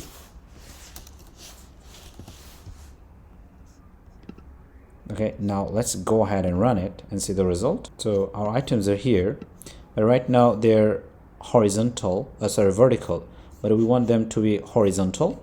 Okay, so let's do it. So here we can change the axis. We can do scroll direction, axis dot horizontal. Okay, now it's looking much better. Okay, while other properties we could take care of its say left and right thing, but for the parent container, which is this one, this part here, we can assign margin to it or padding. So you do padding const add insets only, so left 20. Okay, now it's better. But within each container over here, we can provide a margin, so it takes extra side out of this box. So here we do margin const edge this only, and we do right, say 10. So or 15 pixels, like that. It's looking better. And we can also provide a top margin, could be say 10. Okay, yes, and at the same time we can scroll through them. Okay, so it's working. In future, in this tutorial, we'll see how to do different things over here, but for now it's working, we know it, right? And we also load the images dynamically. Well, the next thing we want to take care of these few things. Okay, all right. Well, so over here we are done with this Tabbar and Tabbarview. Okay, well, what is the next thing we want to do? We would take care of this one. Okay, well, to do that, first, well, here it's in a row section, right? So here we do row, okay, and children. Now over here, this one we already worked, so that's called app large text over here, and we'll put explore more. Okay, now let's save it. So it's down there, but now they have the same text size, but you see they don't have a really same text size. So we know that we can pass parameters like size, which is font size. So here we do size, say 22. Okay, yeah, now it's better. And at the same time we can use a bit of distance, so here we'll put it like this. Okay, all right, but of course we need to take care of this thing over here, this the padding. So to do that, we'll wrap it around another widget. So the command option container. Now, well, this container we could do margin this only, so we'll do left, say 20, and right 20. Okay, we do right 20 because in future we also need 20 pixels over here. Okay, now we want to show the small text, but we already worked on it. So this is called app text, this component, app text. Okay, so it takes, as you can see from here, it takes size and text and many other things. So here we'll write see all, and we can specify the color. So here color, and we use colors from our app colors dot say text color. All right, and let's go ahead and run it and save it, see the result. Yeah, it's like this. But now we can take care of the space over here. So one way we could do it is main axis alignment, space between. Okay, now it's looking perfect. Okay, great. So next we'll take care of this thing. Well, to do this, definitely we need a list view builder, horizontal list view builder, and at the same time within list view builder we'll have column. Okay, so here maybe we'll have 4 columns. Each column will show this one, and then this one, and the next column. So the column would be list view builder's child, or we'll return column from it. Okay, so now let's go ahead and do it. So here definitely we need a sized box, and in this case we'll use 20.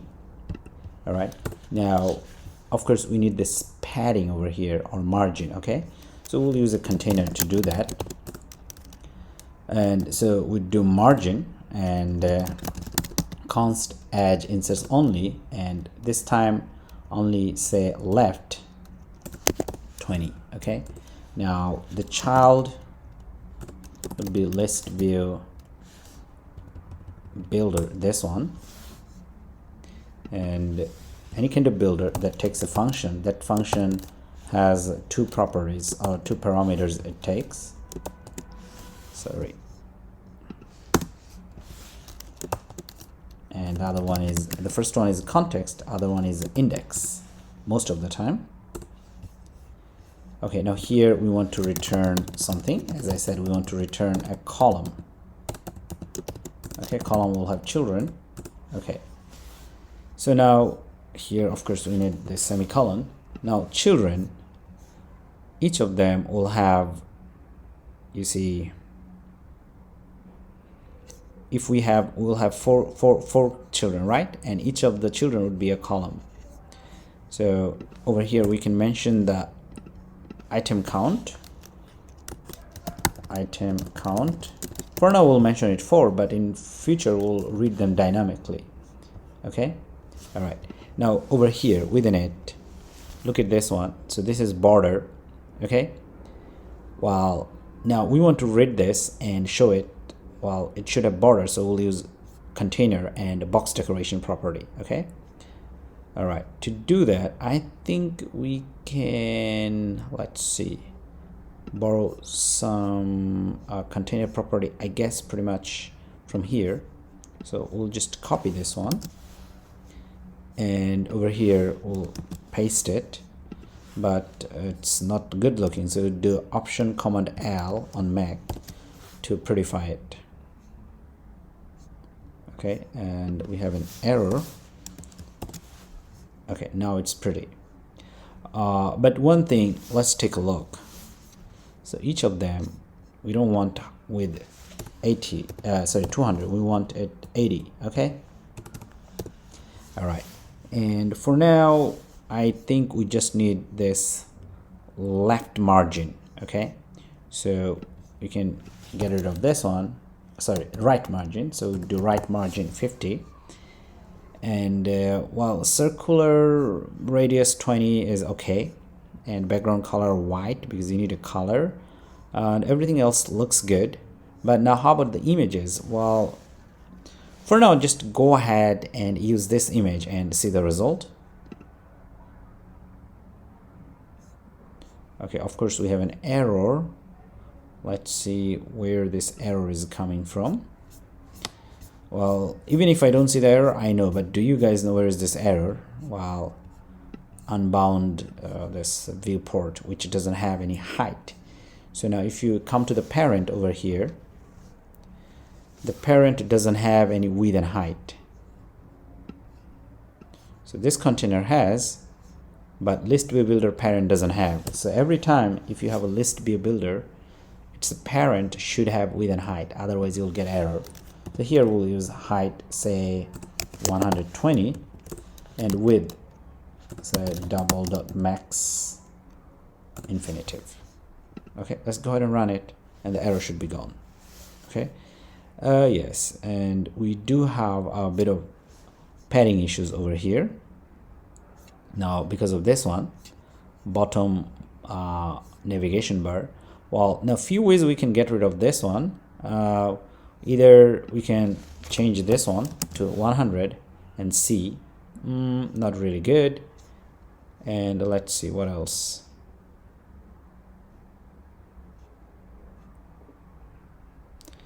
Okay, there is another reason why it's happening, and I forgot about this.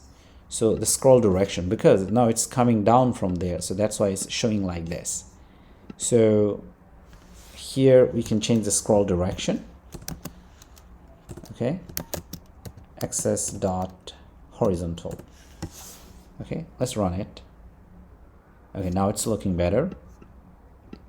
Okay, yeah, and let's see, instead of so much height over here, maybe let's do 10. Okay, because we also want to show the text over here. Okay, what text? This text. Okay, it's coming from there. Well, now if you look at this one, so this is the first container is showing this one, so we want to show this text over here, so we can have actually another container. Okay, all right, so over here container, and we'll have child, and simply we'll use app text for this one. And for now we'll just say kayaking, just for now. And let's see, we do have an error. So sorry, so this text is this one, we forgot about that. And say color, we'll use app colors dot text color, second color. Well, let's run it. Okay, so well, it's there pretty much. Well, it didn't work. Well, that could be reason, could be this one. So let's see. Yeah, so if you remove that, it works. How can we prove it? Say for example, we could do red, just a random text, so it's in the middle, you see. But now we still need this left margin. So for that one, actually we can wrap it around widget, container widget, and within it we can put margin over here. So you do const add insets, so we do right 20. Okay, now it's working. All right, and maybe we could do say 30. Okay, perfect. Whatever the text you put, it would be in the center. Okay, it doesn't matter. Well, now we want to show different images for this, and these images are already in your project file over here, like belowing, hiking, kayaking, snorkeling. Okay, and we also want to show different text for each of them. Well, for now in this app we'll read them statically, which also means that we'll bind them over here. Okay, I mean we'll declare them over here. So we'll create a new variable and we'll call it, say for example, images, list images. Okay, or instead of list we can use a map. Okay, we'll call it images, and we'll save them in key pair value. So the key would be our images, okay, and the values would be the text. Now the images, as you see from here, so we can just type in them. So we could call them belonging png, and the value is belonging. Okay, and we'll use capital letter.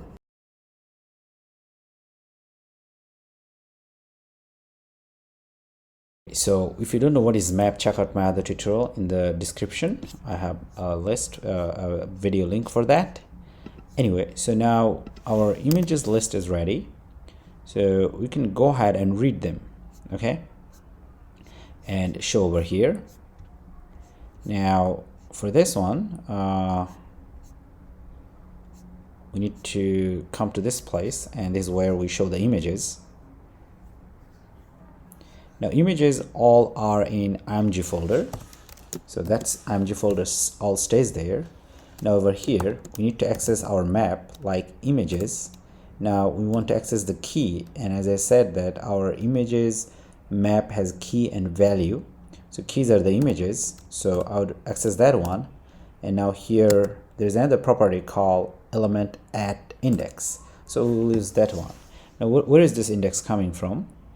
This index is coming from this list view builder, because our list view has 4 items, our map also has 4 items, so that means this index would correspond, it won't be wrong. Okay, yes, so we use this one. Now same one we would use over here. Okay, but instead of keys this time we would go ahead with values. Okay, now let's go ahead and run it. See the result. Perfect. So our images are there, our text are also there. Okay, all right, now we want to put a little bit of distance there. Okay, so now let's go ahead and create this distance. Here we do say sized box, and height say 5 pixel. Okay, now we do have this overflow issues. Now we have too much empty space at the top, so actually we can optimize that one, so we don't need so much empty space. So if you come at the top, let's find it. Okay, over here, well definitely we have this sized box which is 40 I think over here, so instead of that we could do 30. Okay, and over here also the same, instead of 30 let's do 20. all right, yeah, so that's one way we solved it. But the major issue over here at the top, within this container didn't get solved. So here we could do 120 now. Okay, and as we did that one in the container itself, we can also increase this one a little bit. Okay, now it's perfect. Amazing. We are done with this one, with this page. So far we have built our welcome page, this bottom navigation bar, and this is the main page. Next we'll see how to build this one. Okay, so this would be a detail page. Now if you take a look, you see that this image and this menus, they are overlapping, right? So we need to take care of this issue. How to do that? So definitely this is overlapping issues, so we need to use stack widget, stack and position widget together. Okay, all right. So now we'll go ahead and declare a new page within it, and we'll call it DetailPage, DetailPage.dart. Okay, so it's over here. Well, personally I think this home page, which is this one, it shouldn't belong there with map pages, because it's actually one of the biggest pages we have. So what I'll do, I'll take it out and put it here, refactor it. But now let's go ahead and run our app, make sure that it auto imported every settings. Yes, it did. Okay, sometimes you need to take care of these things if you change your auto importation as well as over here. Okay, so looks like it did automatically for us. Now we'll come to our detail page. Here we'll build a stateful class. Okay, and we'll call it detail page. Okay, well, the first thing, definitely you want to return a scaffold. Okay, and it will have body within it. Within body you want to return a stack widget. Okay, now stack widget should have actually width and height, otherwise you will get error. So that's why what we'll do, we'll wrap it around container widget. Now this container widget, for this one we'll use double max infinite width, and height is the same thing. Okay, so stack widget, parent widget or stack widget should have width and height coming from its parent widget, otherwise it will get error. Okay, now what we'll do, we'll come over here in our main file, this main file. So right now we just want to work on this page alone, and once we are done with this, we'll import the data from network and combine all of them together using Cubit. Anyway, so now here we'll come to detail page, and we need to import it. Let's go ahead and do it. Now let's run it, see what happens. Of course nothing is there, and we also don't have any error. Great, because it's empty, nothing is there. Okay, now if you look at it carefully, so here they are positioned over here. So what we'll do, we'll go ahead and declare a positioned widget.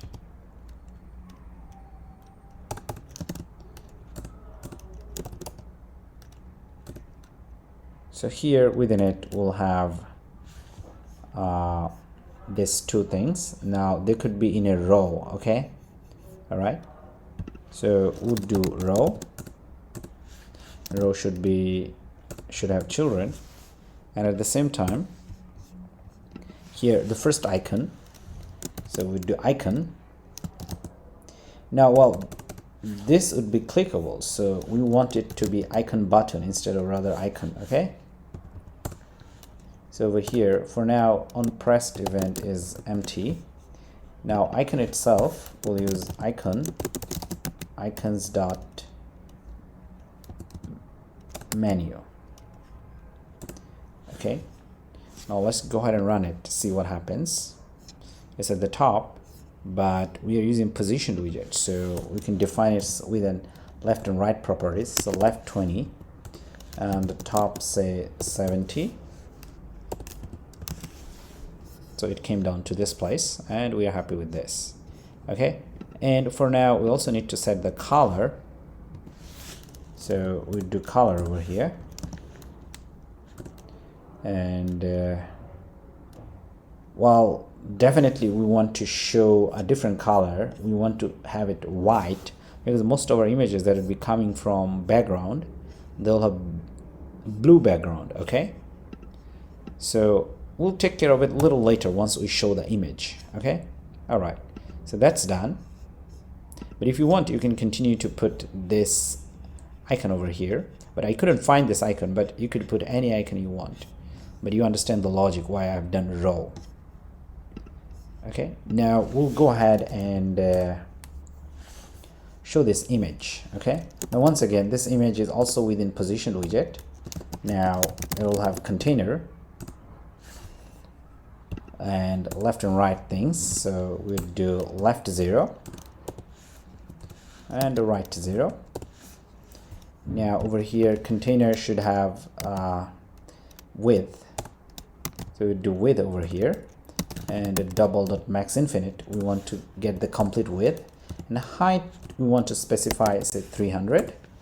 And now over here for image, therefore we'll go ahead with say put inside decoration. Okay, so do box decoration and image decoration,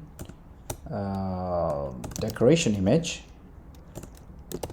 And now here once again add an image property, and here this one, but instead of image asset we would use asset image. Okay, all right, now let's go ahead and run it and see the result. Okay, well, now because they are all positioned, right? Well, but other thing is that the image property, so here we would want to do box fit property, right? Sorry, it should be inside this one. Box fit dot, say go ahead with cover and see the result. All right, and but now our icon has gone. That's because this one is overlapping that one, overlapping this one.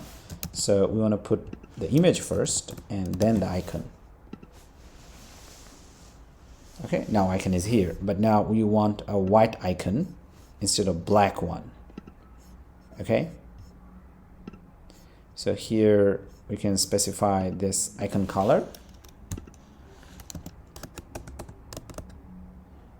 So colors dot white. Okay, well, it's too much to the top, so let's do 50. Okay, we are good now.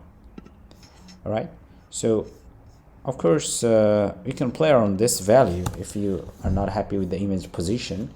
So you could also do fit width, see the result. Okay, it doesn't really change a lot. So that's fit height. Let's go ahead and see. Yeah, like that. So we'd rather go ahead with fit width or cover. Okay, all right, now you can also do container or contain. So they pretty much have the same result as with fit height. So we'll do cover. Okay, perfect. Well, next what we want to work on this one. Okay, I think we could slightly go ahead a bit of higher width with this image. Okay, all right, now here we want to have this result, actually this kind of curved result. Okay, now for this one, once again we'll use another positioned widget. Let's go ahead and declare a positioned widget. That's what we would do, positioned, and the child is once again the container. Okay, well, now as you see, well, we want to put a carved container over here, a little bit carved. Okay, so to do that we need to specify top position. So we do top 330, because previously we have seen our total image over here, container height is 350. So we do a little bit up at the top. So this is 350 and 320 is here, maybe somewhere here, or 330. Okay, all right.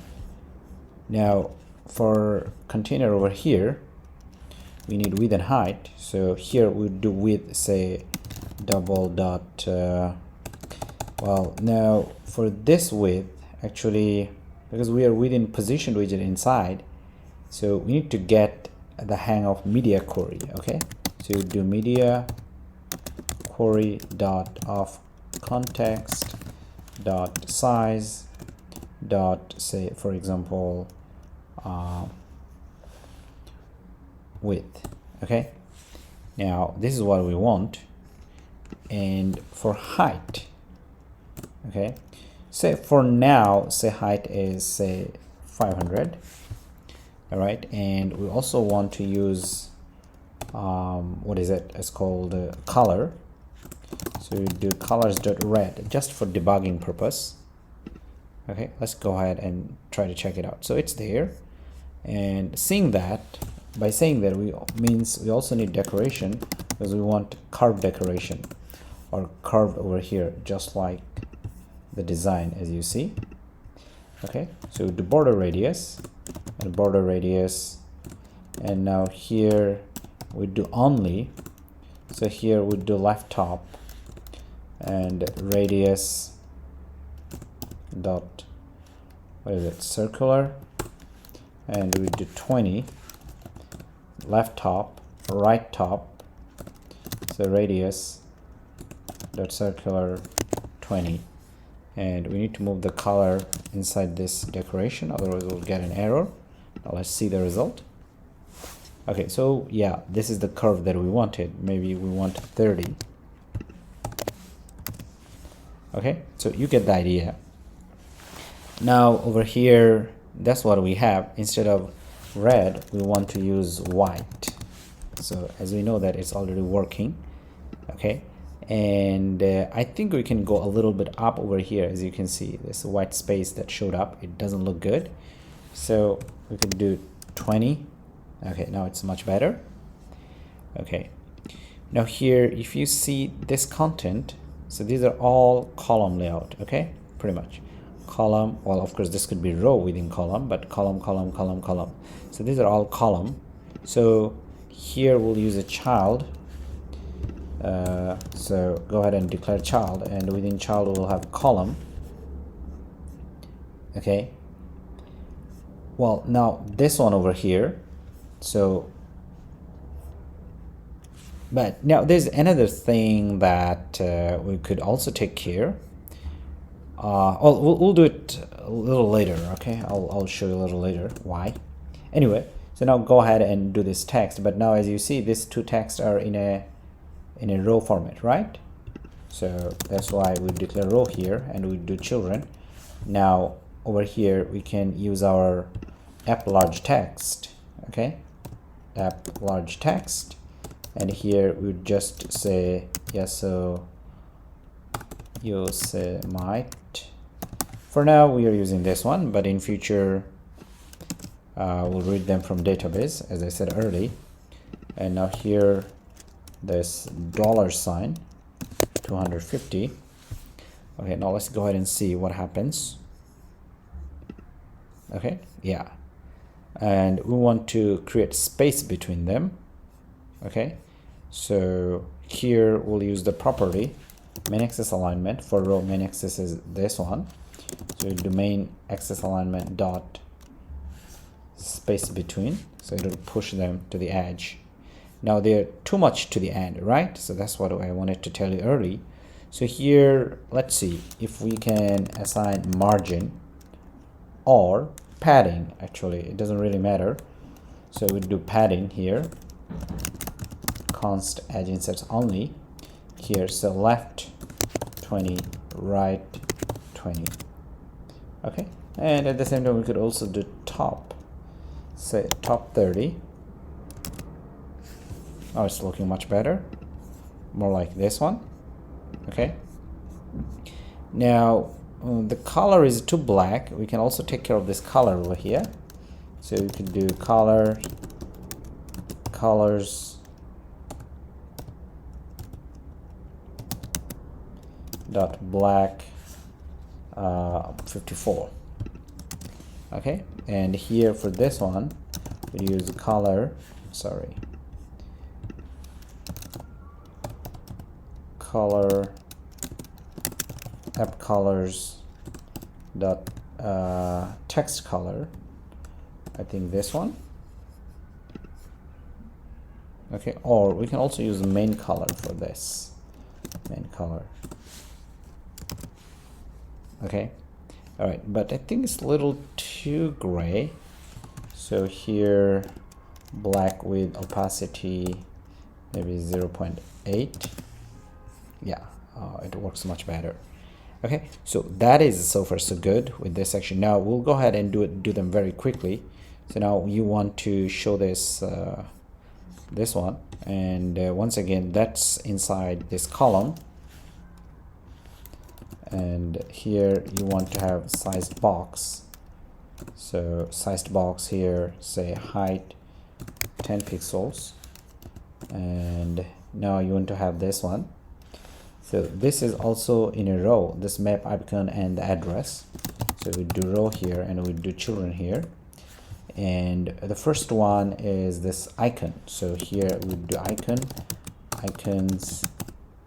that I think what is it, I think it's location. Let's see, it's looking for the icon. Yeah, I think the first one. We'll go ahead with the first one, or let's see, location, location, not really the first one, second one. All right, and we could use color. Okay, so app colors dot main color, or app's main color, and then I think that's it. Okay, and we'd go ahead with this one. Now for this one we can use app text, second one, and the text is USA California. We'll keep it for now, this one, and color, say app colors dot text color, or main text color, not this one, maybe the first one, I don't remember. Anyways, just go ahead and check it while it's there, and maybe we can use a bit of sized box over here. So I'll copy this, put it here, and we'll do width, and instead of this we'll do 5. Let's see, yeah, it's looking good. Okay, now we want this stars over here, and once again before we go ahead with the stars we also need to create the sized box, the distance, so it is almost the double the distance over here, so we do 20. Now here for the stars itself, here we'd use wrap widget. Okay, wrap widget. Now it takes children. Now within children we'll use list.generate, this one, and we want to use 5 stars, and here we want to return something, so we'll return, say, icon. Okay, and here we can do icons dot, let's see, stars, this one. Okay, now let's go ahead and save it and see the result. Okay, we have this icon right now. Now this icon is here, so we can take care of this property as well. So here we do cross-axis alignment dot start. The problem should be solved. Now the color is, we don't want this color, we want a different color, star color. So you do app colors dot star color. Okay, all right. Now if you see this design, we have this blank star over here and the text. Okay, so this star and this text, they're in a row. So here I'll cut this one, and here I would do row Now do children, and the first one is the wrap one, and second one is this text over here. So you could use app text, this one, okay, and in this case the text is 4.0. Once again, this is static now, soon we'll load them from the server. Okay, now here we do color. So here we'd have app colors dot say text color. Let's go with text color 2 and see the result. Okay, yeah, this is what we wanted. And now here's sized box. Say we do a bit of width over here and 10 pixels. Okay, now another thing, if you see this one over here, this is blank empty star, right? So how to take care of this one? Actually, we can put a condition over here. Okay, for now, say we create a new variable at the top over here. We'll create a new variable and we'll call it say int gotten stars. Okay, well for now we'll have it say 3. All right, now we check it over here. Okay, I think we could do this check over here for the color. So here say gotten stars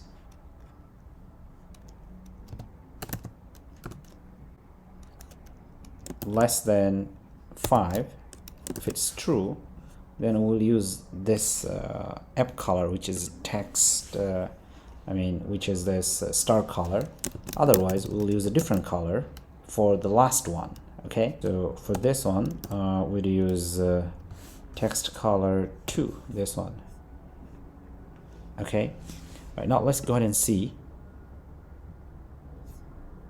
Well, of course it's not working because gotten star is a 3, right? 3 is always less than 5, so that's why it doesn't work. So here we need to change this one, index. Okay, if number of index is greater than gotten star, we'll use star colors. Otherwise we'll use this text color. Okay, well now we can do the opposite actually. So we'll check here, say index is less than gotten stars, the current index, I'm sorry.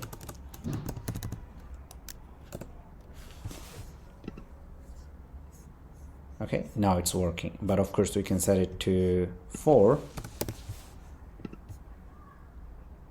Yeah, it's working.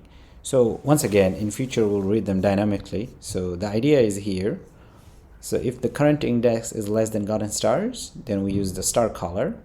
When it is 4, then gotten star and index star, this condition is not applied, so we use this color. Okay, all right, perfect. Now if you come over here, look at this one. Now we'll go ahead and do this one and this one.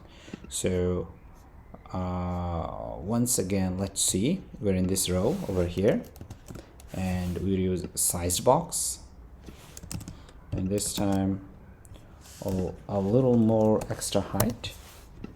Okay, and now app text, app large text, and over here we'll use people,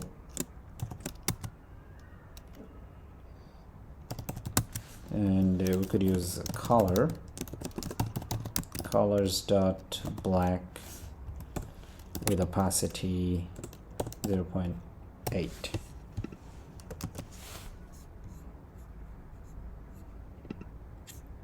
Okay, now the font size is too big for this one, so we could pass a size variable over here, say 20. Yeah, it's better. Okay, next one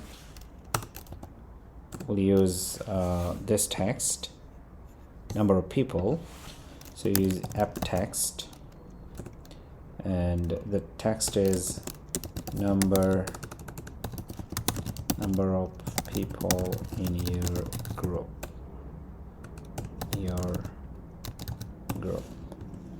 Okay, and color is app colors dot main text color. I think this one. Okay, let's go ahead and see. Okay, perfect. And I think we also need a bit of space over here, so we do sized box height 5 and we're good. Okay, well, the next one is this widgets over here. Okay, and once again what we'll do, we'll use this wrap function that we used early. Okay, and I like it. It's amazing. It saves you a lot of time. Instead of for loop, you can use this one, wrap list.generate. Over here we need 5 and the return a container. Okay, all right, now here just set up your width and height. Say width 60, height 60, and well, this part is very interesting. So here we'll have border radius, sorry, decoration, box decoration, and here we'll do border radius. So border radius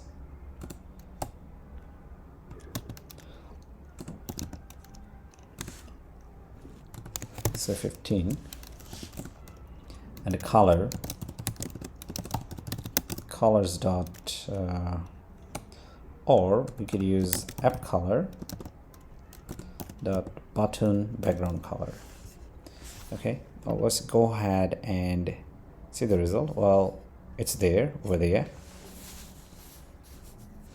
Now what we could do, we could go ahead and create a margin for it. Okay, but now we don't want to create a margin over here. Why not? Because if you see this style, this buttons and this button, they're almost similar and they should be reusable. Okay, so we want to create a reusable button, but we already did that. So all we need to do, we need to cut this one and put it in a new file, and that would be a new widget. So over here we'll call it, we'll create a new file and we'll call it appButtons.dart. Now here we'll create a stateless class, and what we just did over there, we'll just put it over here. And of course we need to import some of the libraries. Okay, and here we'll call it appButtons.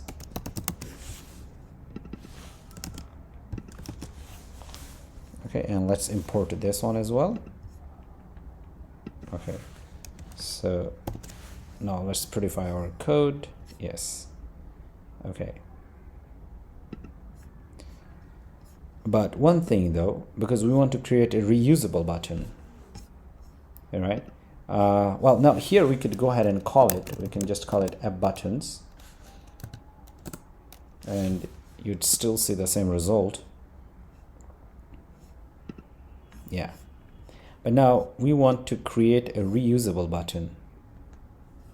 Okay, so, and what should it have? As you can see here, it will have background color, icon, text, things like that. So we'll define all of them. So here definitely you want color. Okay, so define all color. So this color would be either the text color or icon color. Now over here you also want background color. Okay, so you do color, background color. Okay, what else? You also want size. Okay, so int or we'll do double size. So it's, they are more like square, right? Yes. So that's one thing. You also want a border color, so you would do final color border color. Okay, all right, so all it's asking you to implement all of them, so go ahead and do that.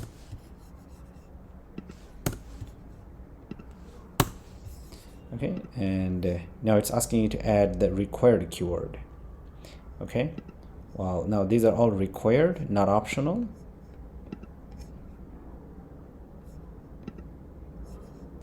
Okay, and it's saying that remove this one.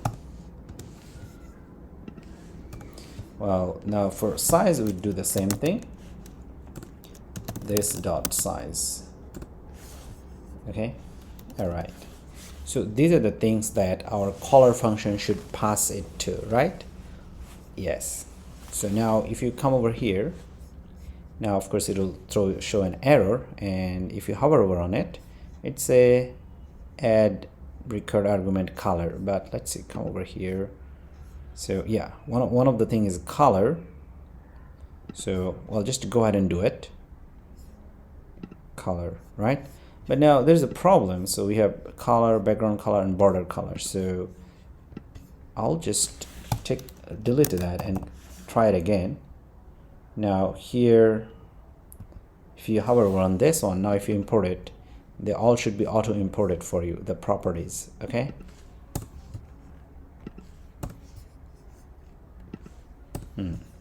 now we can change them.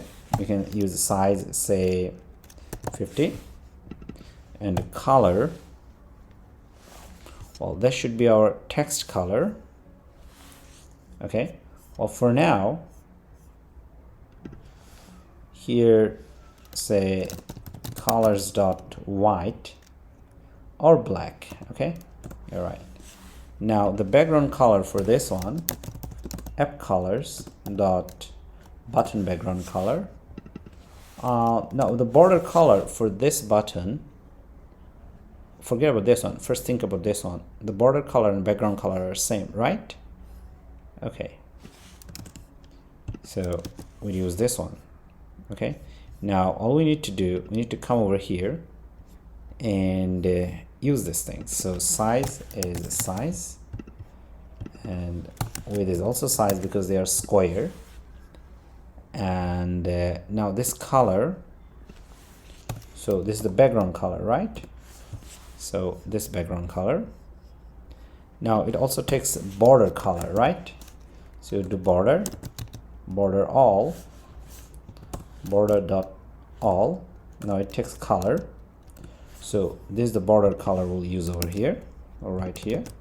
And we also can use width, and we'll use width 1.0. this is the fixed one. Okay, so now let's go ahead and run it. Yes, I think we have a slight error over here. Let's see, what is this error though? Expected, okay, over here.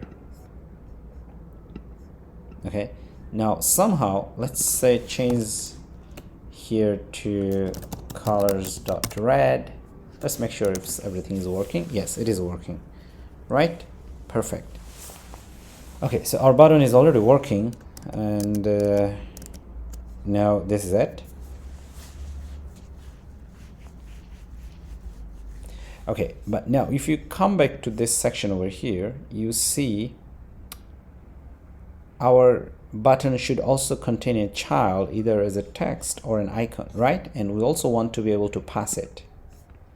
So here, now text or icon, they are optional. Okay, whatever we pass, that should be shown. So we'll come over here. So we'll define here string text, because this text is optional. It could be either text or an icon. Okay, now for icon is the same thing, icon data icon. Okay, we have to use one of them. Now of course over here you need to implement them, so we do this dot text, this dot icon. Okay, all right. So but how to know that whether you're passing icon or text? So we need to pass a boolean over here. Okay, so here we'll pass is icon. In general, we'll pass false if we want to use a text. Okay, now you need to come over here. Here bool is icon. All right, now over here this is required or this is not required, because in general we might just pass false value. Okay, so it's not always required, so it would be the default value is false. Okay, so we do this dot is icon false. All right, yeah. Okay, well now that's getting interesting. So here after that we'll have child. Okay, so either we are using icon or text. Okay, now if is icon false, if it's false, then definitely we are going to use a text. Okay, so here we can use app text, and the text is whatever the text that is being passed down from here. Okay, now we might have an error. Let's see. Okay, now the error is gone because it's optional over here, so you should use a null checker if whether you're passing it or not. Okay, so if it's false is icon, that means we are passing text. Otherwise what we will do, we will use icon over here. Okay, so now the icon is whatever the icon we pass. Okay, all right, and now the color also changes. So icon color should be the color whatever we pass, as you can see here. Okay, all right, the same for the text color. Now the text color is very interesting because it does change based on reaction. Okay, so now over here say color. All right, for now just go ahead with colors.black and we'll change it very soon. And you need to import this library. Okay, now the magic time. Let's come over here. Even if we don't pass icon, okay, now over here you can just go ahead and do it, but it will throw an error because we are not passing anything anymore over here. But we said the icon color, icon and text, well, they're optional as you declared them over here, this text and this icon, right? So they should have default value. For now, say for text hi. Okay, now let's go ahead and run it and check it. So it's there, right? Yeah. Well, one of the problem with this is that it's not centered, so we'll wrap it around center widget, and same for this one, center widget. Now let's go ahead and run it. Now it's all centered. Now because I didn't pass any text, it's using the default value, so I can pass a text over here. Okay, so what is the text I want to pass? I want to pass the text, this numbers, the index. Okay, so you do text index to string because index is an integer. Now it will use the value that we pass. Okay, perfect. Well, now you can't really pass a 0, so what we'll do, simply we'll just come over here and we'll do index plus 1. Okay, now let's go ahead and do it. Okay, perfect. So it's working, but now if you see it has some spacing, so we need to take care of that one. To do that, well, our button is already reusable. Okay, we can prove it. Say if you don't want to use this text, you want to pass an icon. Okay, so here we could do icon and we can pass an icon over here. So you do icons dot say icons dot, can we pass anything, say favorite. Okay, now if we pass icon, we also need to set the value is icon. We need to set it to true, otherwise we'll get an error because we're passing an icon. Default value is for text. Okay, so it's working. So our button is completely reusable. Hopefully it makes sense. Well, whatever we do, but we need the space over here. As you see, it has some extra margin. Okay, now this one we can wrap it around a container. Okay, and here we do margin and say const add insets only, and right margin say 10. Now let's run it. It's working perfect. But of course we don't want icon over here.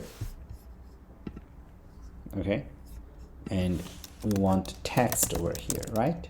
So you do index +1 to string. Okay, perfect. Well, of course we also need to take care of this distance over here. Now it's pretty easy, so just go ahead and copy and come to this end and copy paste. Instead of 5 you want to do 10. Okay, well, it's already looking better. Okay, next we'll see how to click on each of them and select certain one. Well, now we'll see how to work on the selected index. I mean, we want to select them and change the background color and text color like this. So to do that, we need to come over here and well, we want to be able to click on them. To do that, first we need to wrap it around a widget, and here we'll use inkwell. Okay, this one, and it takes onTap event. Okay, now over here, so once we click on this, we would click on certain index. So that index we can save somewhere, and we need to save it using set state so that we can trigger rebuild. Well, first we need to go ahead and declare a variable. We'll do int selected index selected index. Well, default will do -1, which also means actually not selected any of them. Anyway, so once we click on them, we'll save the index to the selected index. Okay, all right. But now, because we want to retrigger build, so we need to set it around set state. Okay, now go ahead, save it, make sure no error. Of course, nothing will happen yet because we are not changing anything. But now here, you need to check one thing. If certain index is selected over here, we want to change the color. Now, we could do a check over here. If selected index, so over here we'll use this one as our condition. So if here, if index, whatever the index it is, if it's equal to selected one, okay, then we want to change the color. Well, if it's selected, if this condition is true, then we would colors.white for the text or for the icon. It doesn't really matter. Otherwise, we'll use black. Now, this one, we'll use the same condition for background and border colors. Okay, well, if it's selected, then the background color, we want it to be black. Okay, colors.black. Otherwise, it's the app background color, which is this one. The same over here, border color. If it's selected, we want the border color to be black. Otherwise, it should be the color as the background color we used early. Let's go ahead and check it, but default it's not selected. But now if you do it, as you see, it changes, right? So now using this, we are only selecting one button at a time. But now we do have a problem here. So like selected index the color, now that is the text color. If the index is same as the selected index, we want it to be white. But now we don't see the white, we see black. Now if you come to the button over here, app buttons over here, let's see. So here we already have a fixed color, so we need to change it. Okay, we need to use the color, the one we are passing over here, which is this one. So let's change it. Let's save it. Okay, as you see, it already changed, so let's change it. Perfect. So it's also working. So now we'll come back to our detail page over here. So this part is done. So to select only one index, just to save it, and based on that index, do a rebuild. Okay. All right. So right now we'll take a look at this one, and also it has some distance over here, so we need to change it. So we'll copy this one over here and put it right here, and we'll do maybe 20 for now, and let's see what happens.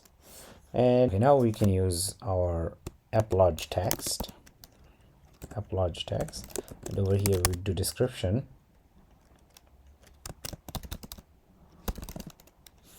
and we can also set the color with the colors dot black with opacity 0.8 and size 20. So it's there. Perfect. Now we also need to use our app text for this one. Now, well, let's try it. So what do? We'll just use app text. Okay, now it takes a text, so the text is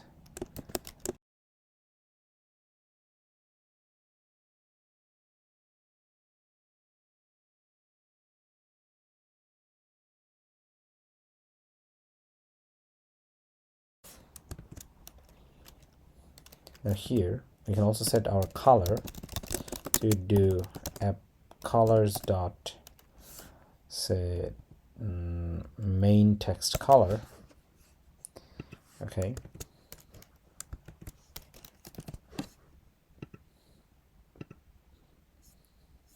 so here it's showing up.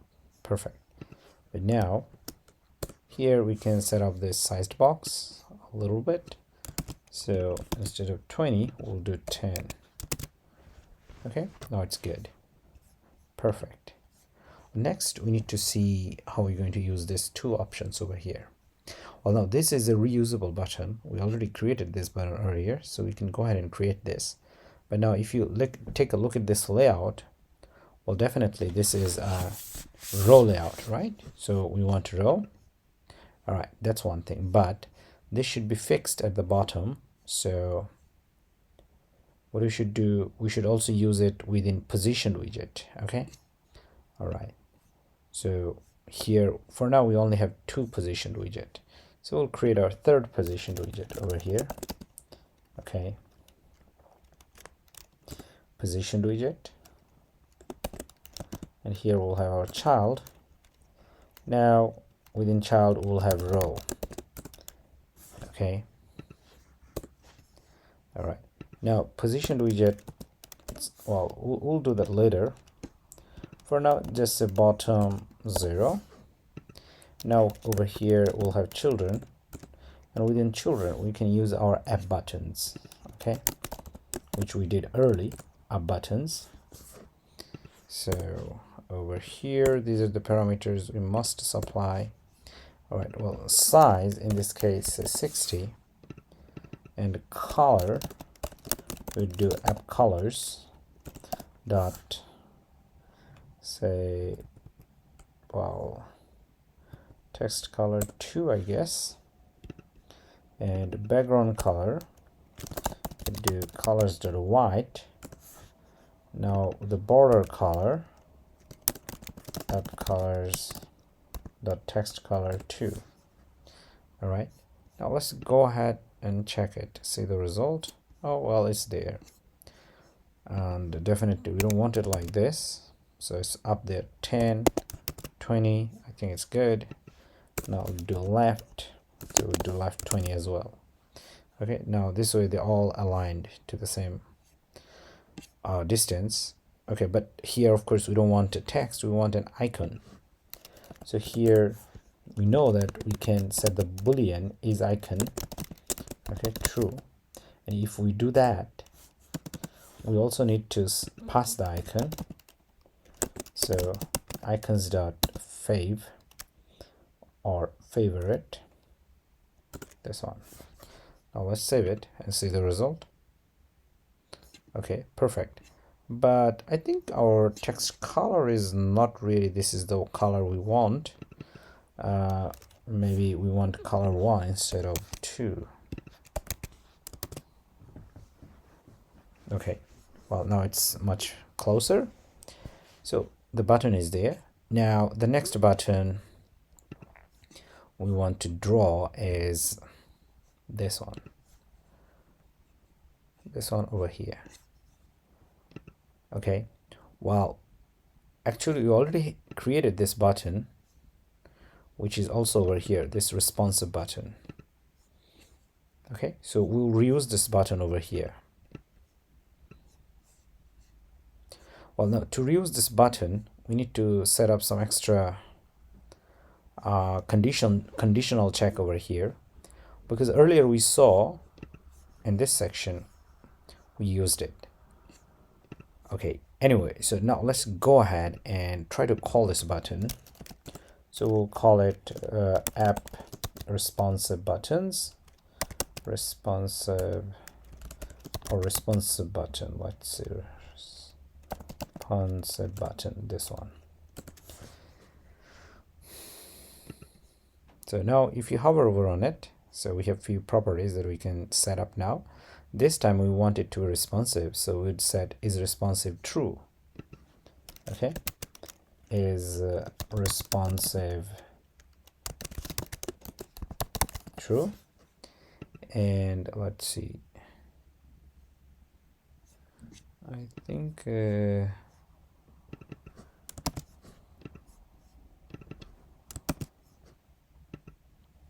all right, well, if it's responsive true, then, well, we also want to use this condition over here. Okay, well, now here we want to wrap this around with another widget.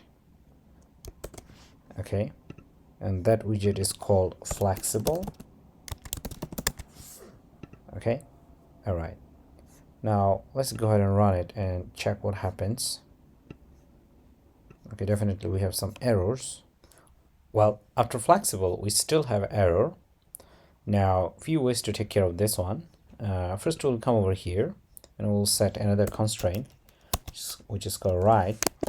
So now if you come over here, and as you see it works, okay, pretty much like that.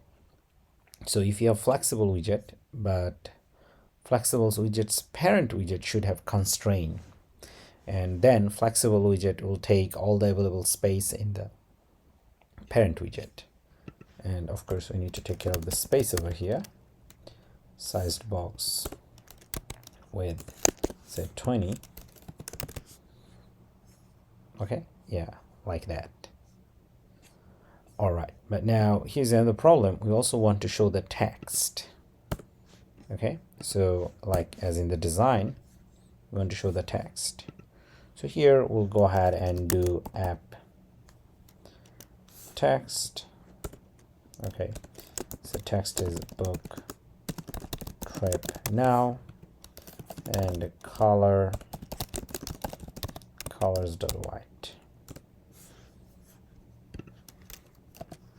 Okay, all right, Now let's save it. Well, it's there, but now I want it to be pushed back to the left and right side. So that's why we can also use center widget, sorry, space between. But if you do that, do remember this is a reusable button. We'll lose this property for this one. Okay, we still want to keep this. So here we can set up condition over here. So the condition we could set based on is responsive. If it's responsive, true, then we would do main axis alignment dot space between. Otherwise we'll do main axis alignment center. Okay, and it should solve the problem. Well, let's go ahead and check it, and you see it did. Well, now another problem is this: it pushed too far to this end. Actually it did too, but this is an image, remember? The image has background, a little bit of background. Okay, yeah, I mean, sorry, the image has a little bit left and right property, or like margin or padding. So that's what causing the problem. Well, to get rid of this one, here, of course, one thing we need to do first before we get rid of this one, we also need to check this one over here as well. If it's a responsive, then we'll show the text. Otherwise, let's show empty container. Okay, all right. Now definitely we can come over here and set it to false. Okay, and let's see. Okay, well, if you set it to false, well, it still takes the whole space. So how to solve this problem over here? So here, let's come over here. If is responsive true, then we'll do, let's see, double dot max infinite. Otherwise it's same as width.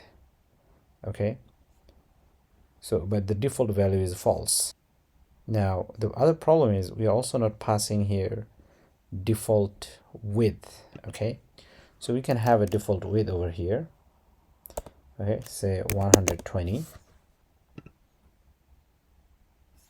Okay, now it works because this is the default width. So here it is false, so it's going to use this default width over here. Now if we set it to true, let's see. Okay, it works. But now we come back to our earlier problem, which we saw early. Like, it's too much to this left side, and there is extra padding with this image. So now here we can, this one, we can wrap it around a container, and here we can put margin. Okay, and we'll do const edge inserts only, and so left 20. Okay, all right, now that it should be fixed. Okay, all right, once again, if you come over here, if you set it to false, okay, our button is very responsive. So why it responsive? Basically this variable over here is responsive, and we also set some extra parameters here, the default value. Okay, perfect. So now we have these 3 pages ready, and they're all working. So our next task would be understanding what is Cubit, and based on that we'll connect all these 3 pages using Cubit state management system. Hello everyone. Well, in this part of this tutorial we'll see how to use Cubit for state management, or how to understand the most basic idea about state management. And after that we'll combine all these pages we have built so far, these pages, for our Cubit app. But anyway, first I'll explain the basic idea, most basic idea, and understanding how to use Cubit in your app and what is Cubit. That's what I'll explain first. Well, for this one, well, you can come to my website over here. I'll put a link to this, It gives you some most basic idea, the clear and straightforward way. Because most of the apps I have seen or the websites, I don't think they have very good idea. But anyway, so I'll explain to you how I understand, okay? So your app needs a Cubit or Cubit package for state management, right? So here is your Cubit package. So once you have Cubit package in your app, so that Cubit should have two things that you should do. You should have states and you should have Cubit. So you need to create states. You also need to create Cubit for this package. And from this package, you can understand it like this. And then your UI will interact with this. That's the most basic idea. And your states will have data, the data you want to rebuild, or sorry, the data you want to change. And based on that change, you want to trigger rebuild of UI, okay? All right, so those data should be here within the states, okay? Our state should have access to those data. Well, now those data are there, and if some of the data are changed, or you want to rebuild the UI or show something new on the screen, then you should use emit function. Emit function will have hold or will have idea about the states, okay? Now this emit function should be within the Cubit. So you create state, state should hold data, and because they're in the same package, so Cubit will know about states and then they'll emit the states. Emitting state means that, hey, I know that you want to do something new or you change a variable, so I should let the app know. To do that, we'll use emit function to do it, and our Cubit package will know it and it will redraw the UI, okay? So that's what the most basic idea about Cubit, and that's my understanding.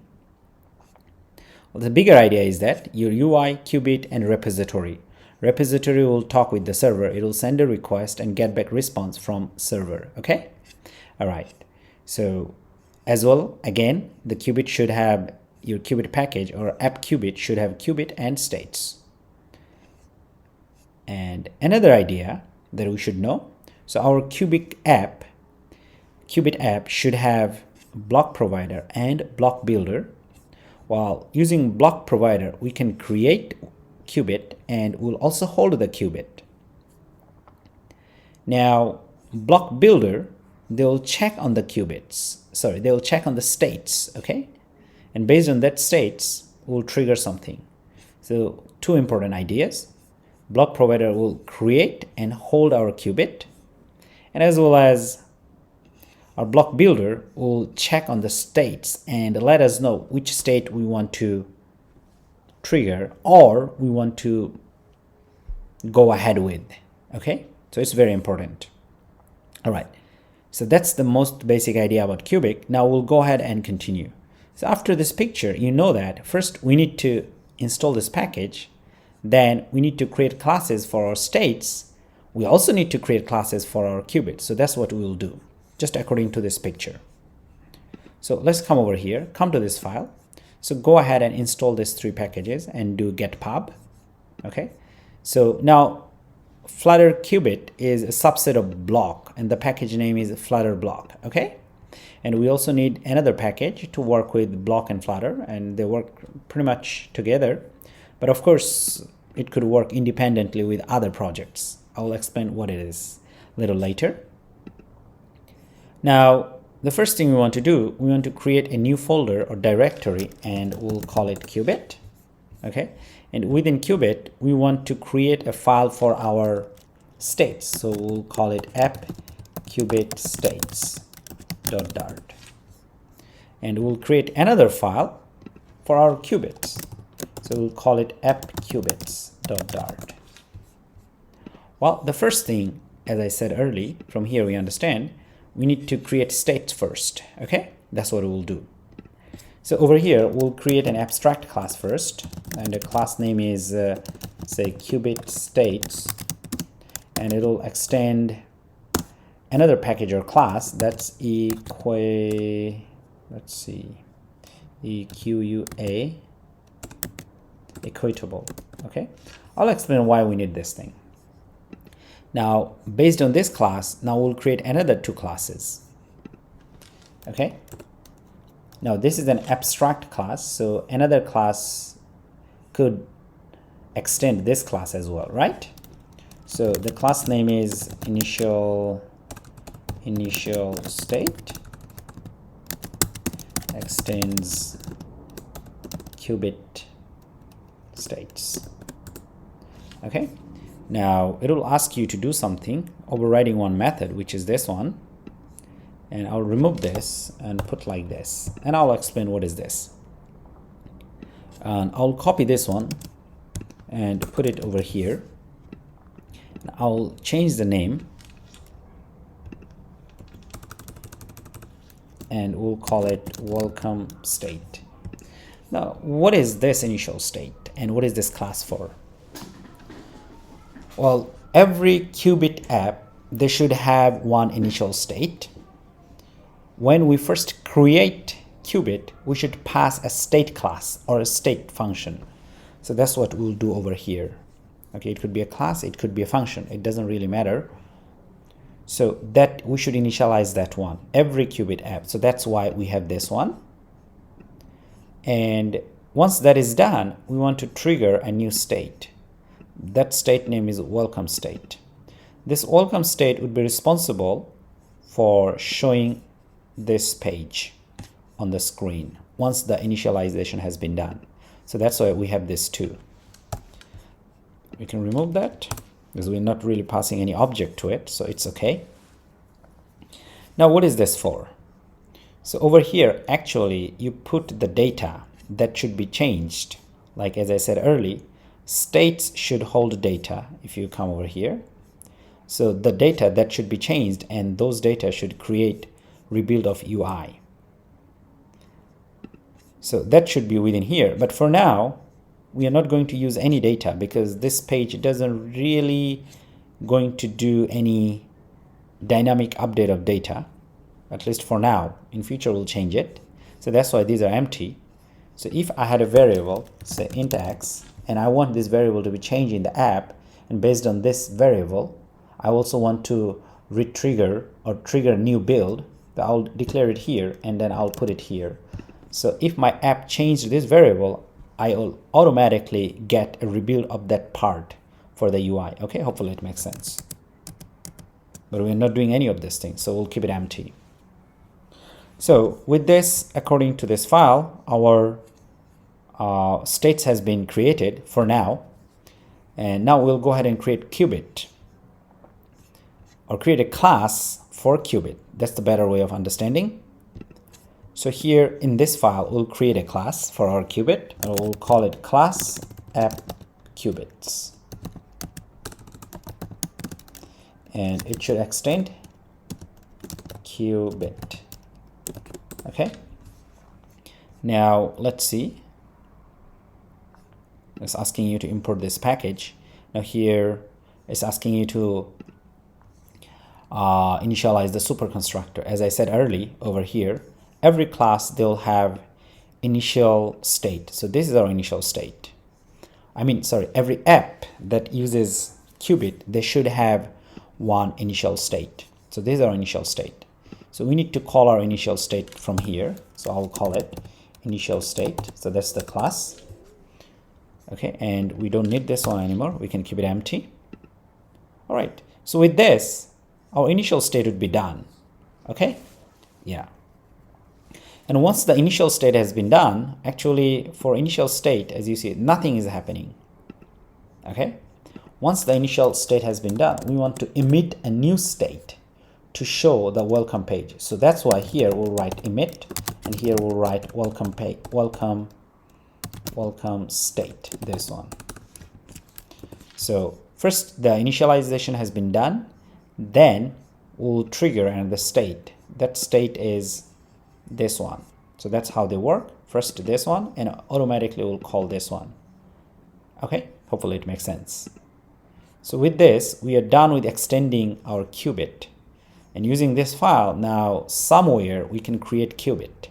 Because our app still doesn't know that there is a Cubit in our app. So we need to find a way to let our app know that we are going to use Cubit in this app or UI. Okay, to do that, we'll do it from the entry point of our app, which is main.dart. Okay, we know that for so far this has been the entry point because of this we see this UI, right? Now this should be our entry point, right? Okay, so well, before we go ahead and inject our Cubit over here, we need to do one more thing. Now if you come over here, we also need to send a state type. Okay, so we would call here app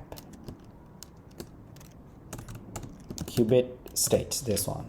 Okay, because I said earlier that if we have states, our Cubit would somehow know that we have states or state classes like this. How does it know? It knows like this. Okay, because you need to tell that what kind of states my Cubit should have. So based on this one, it knows, okay, well, states are coming from here and they're this type. Okay, hopefully it makes sense. Now over here, what we'll do, we'll remove this one. Okay, now we'll use BlocProvider. As I said earlier, we use BlocProvider to create qubits, okay, or inject qubits. So here we would call app qubits, this one. Okay, now here if you hover over on it, it has one mandatory argument, which is create. You should use this one, and you also see that it takes a function. Okay, in our case we want to pass the class as a function, so you would do create. And what is our class or function over here? That's app qubits. Well, it has an error. Well, the one thing we need to do, as you can see from here, that it takes a context. So we need to pass the context. Okay, now the error should be gone. And if you hover over on it, well, there is another parameter that we could use, that's the child, but of course this is optional, but here we can still use that one. So we need to pass a child that holds all these qubits, or that can access the qubits, or that can check the qubits or the states. Okay, like this. So well, we don't have this child yet, so what do we need to do? We need to go ahead and create one. So over here we'll create a new file. We'll call it app Cubit logics.dart. Okay, so this is the file that should hold our states and check on the states. Okay, so anyway, we'll create a stateful class over here, and stateful class, we'll call it app Cubit logics. Okay, all right, and we need to import some of the libraries, and here instead of container we'll return scaffold. Now scaffold should have body. Now we saw earlier that we can use BlocBuilder to create or check, actually to check on the states, because we already have states over here, so we can check on them. But to check on them, we need to check them through BlocBuilder. So over here, we would implement, I'll go ahead and create BlocBuilder. So BlocBuilder, okay, all right. Now BlocBuilder should have ideas about our qubits and states. So here we'll call app qubits, this one, and app state, qubit states, this one. Okay, all right. So just like any other builder, it takes a builder property. Okay, and like any other builder, it takes two parameters, this builder property. First one is context, other one is state. So pretty much in Flutter, whenever you see the builder, it takes a builder property, and builder property should take a function. Okay, so it takes a function over here. So now once we have this BlocBuilder, now using this one, we can check on the states.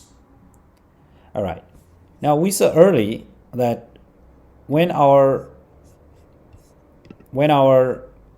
Cubit is created first time, there is an initial state. This get triggered automatically, and after that we trigger a new state, which is welcome state. But now this has been triggered, but app wouldn't know about it. So you have to find it, and finding it is very easy. How to do that? We can do it logically over here. So we could do if state is welcome state. Okay? All right. Then you return something. Return what? Welcome page. So this is the page we are returning, or file, or class. Okay? If we don't find anything, for now we'll return an empty container. If there is no state found, we return empty container. So once again, what happens here? So this is the initial state that get triggered automatically. Then welcome state gets triggered. Okay? So this is this state over here. This one. We find it. So it's just a naming that this is happening after initial state.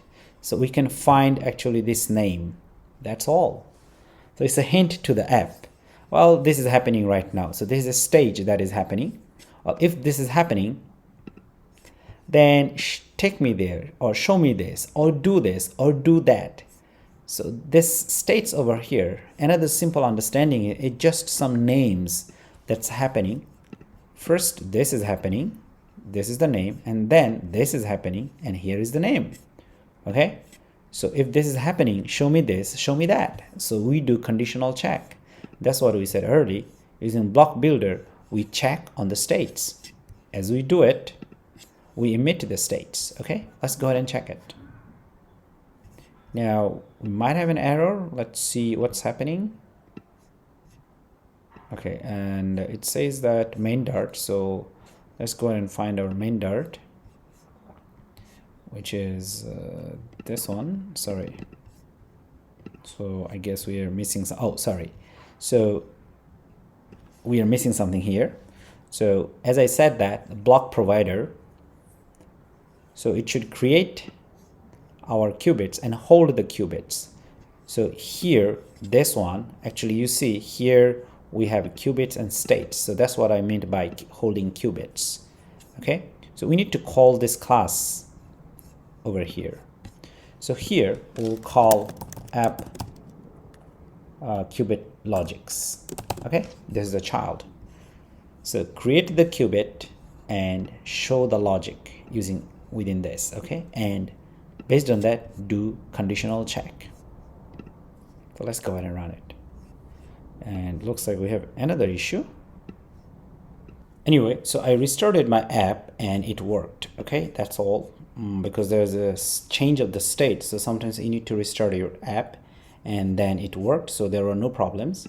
So yeah, that's it. So here we're able to trigger a new page, okay, using this qubit. And isn't it excellent?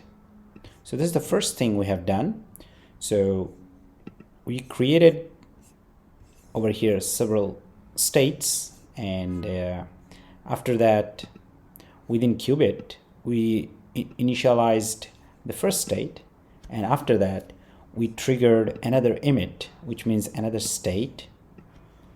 Okay, and then over here using BlocBuilder we have found that state, and based on that state we are redirecting. So right now here my understanding is it's also works more like routes. It tells you either go here or go there.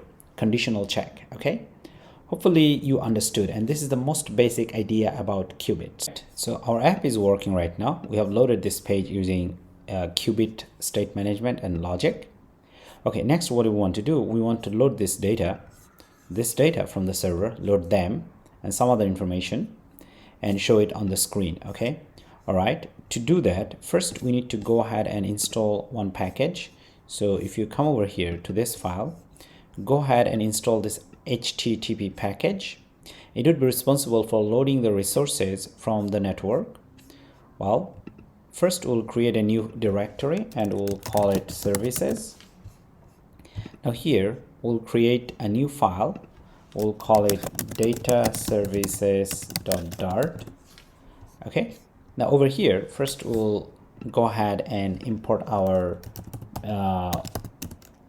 HTTP package. So let's see this one, and we'll do as HTTP. Okay, now here we'll create a class and we'll call it data services.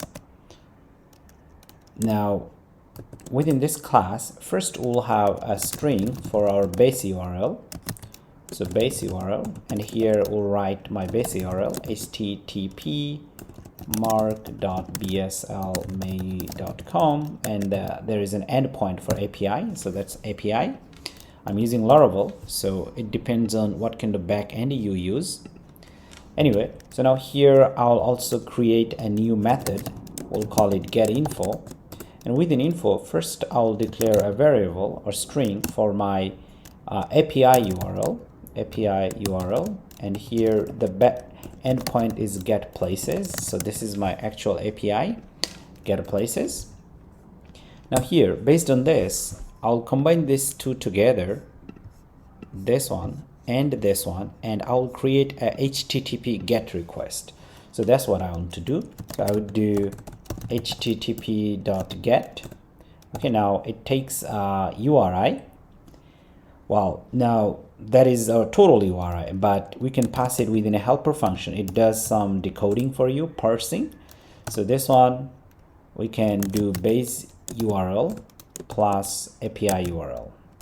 So based on this together, it creates a request to the server, and then it returns something. So the return type is http.response. Okay, so we get a response back from server, and we can call it res to hold it within a variable. Okay, now let's see. And we might need to use, because here it says that it returns the future. So what you need to do, you need to do await here. And if you do await, you need to do async modifier. Okay, perfect. So with this, we get the data from the server. Okay, we get actually object here, JSON object within it. Now here, we need to decode it. Well, before we decode it, actually, we need to make sure that we are getting really response back from the data from the server. So we would use try catch clause. Okay, now within it we'll do a check if res equal status code equal 200. Now HTTP package, if you get data from server, it returns the code 200, and the code name is like variable name is status type or status code actually. So if status code equal 200, that means data is correct and response is correct. Okay, so if the response is correct, we take it. Okay, otherwise we print error to the console. Okay, that's what we do. So once you get the data, you need to decode it. Okay, all right. So now here you want to put the decoded data in a list which will have a dynamic type, dynamic, and we'll call it list.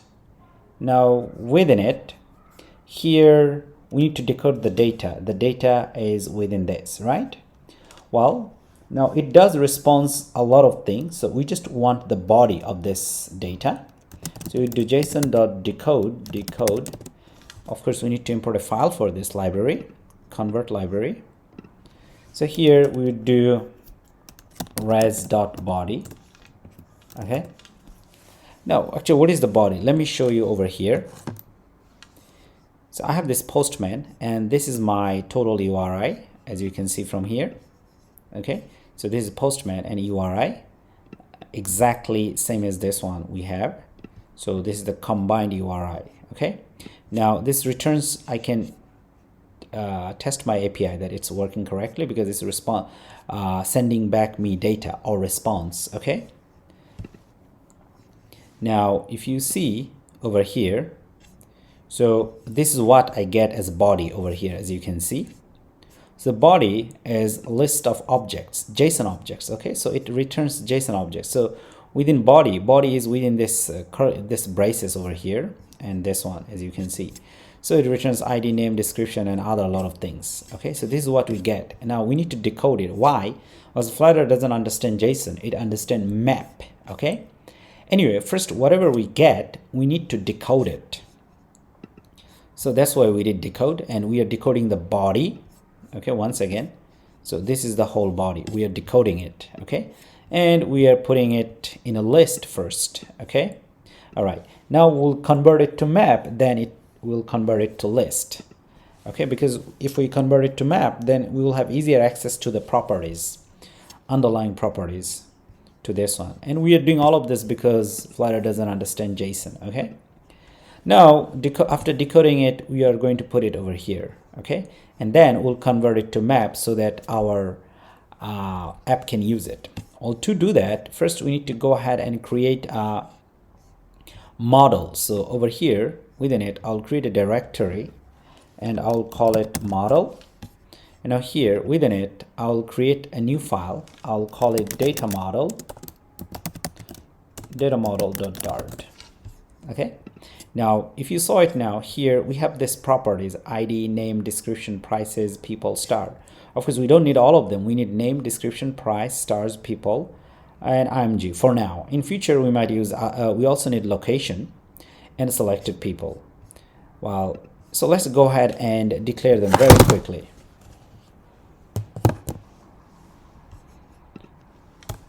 So here I'll create a class, and class name is data model.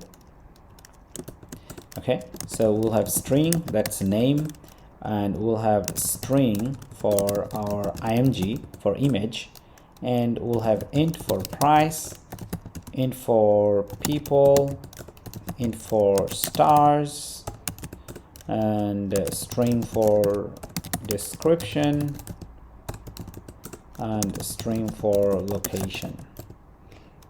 Okay, now we'll quickly create the constructor for this data model. Okay, now over here, so let's see if we can do it automatically. It looks like we can't. So what we'll do here, we do required this dot name.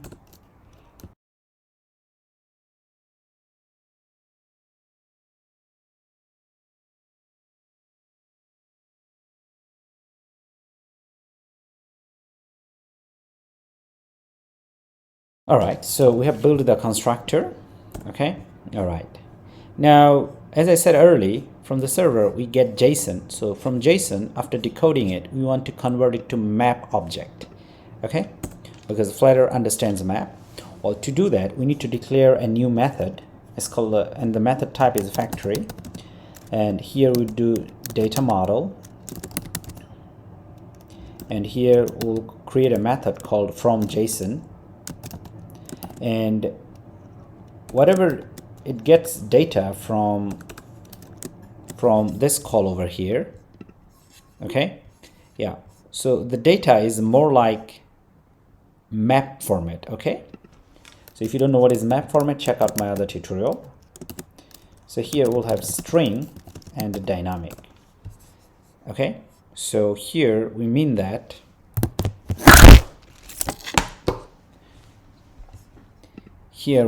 so this is the, so our key is the string, and this value is dynamic because there could be any kind of value, integer, string, or whatever, but the keys are always string. Okay, so that's why we write here string and dynamic. Hopefully it makes sense. All right, now here we'll return our data model.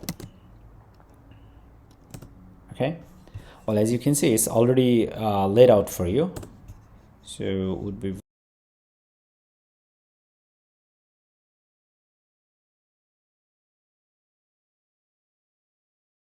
now once we get the response from the server, we'll get these things, we'll get them as a key. Okay, so you want to grab them and give it to Flutter. That's what we'll do now. Okay, so here we'll have a variable and we'll call it JSON. Okay, so we'll send information to this variable, and this variable should hold this information here, this keys here. Okay, now we'll be able to access them. So here we'll write JSON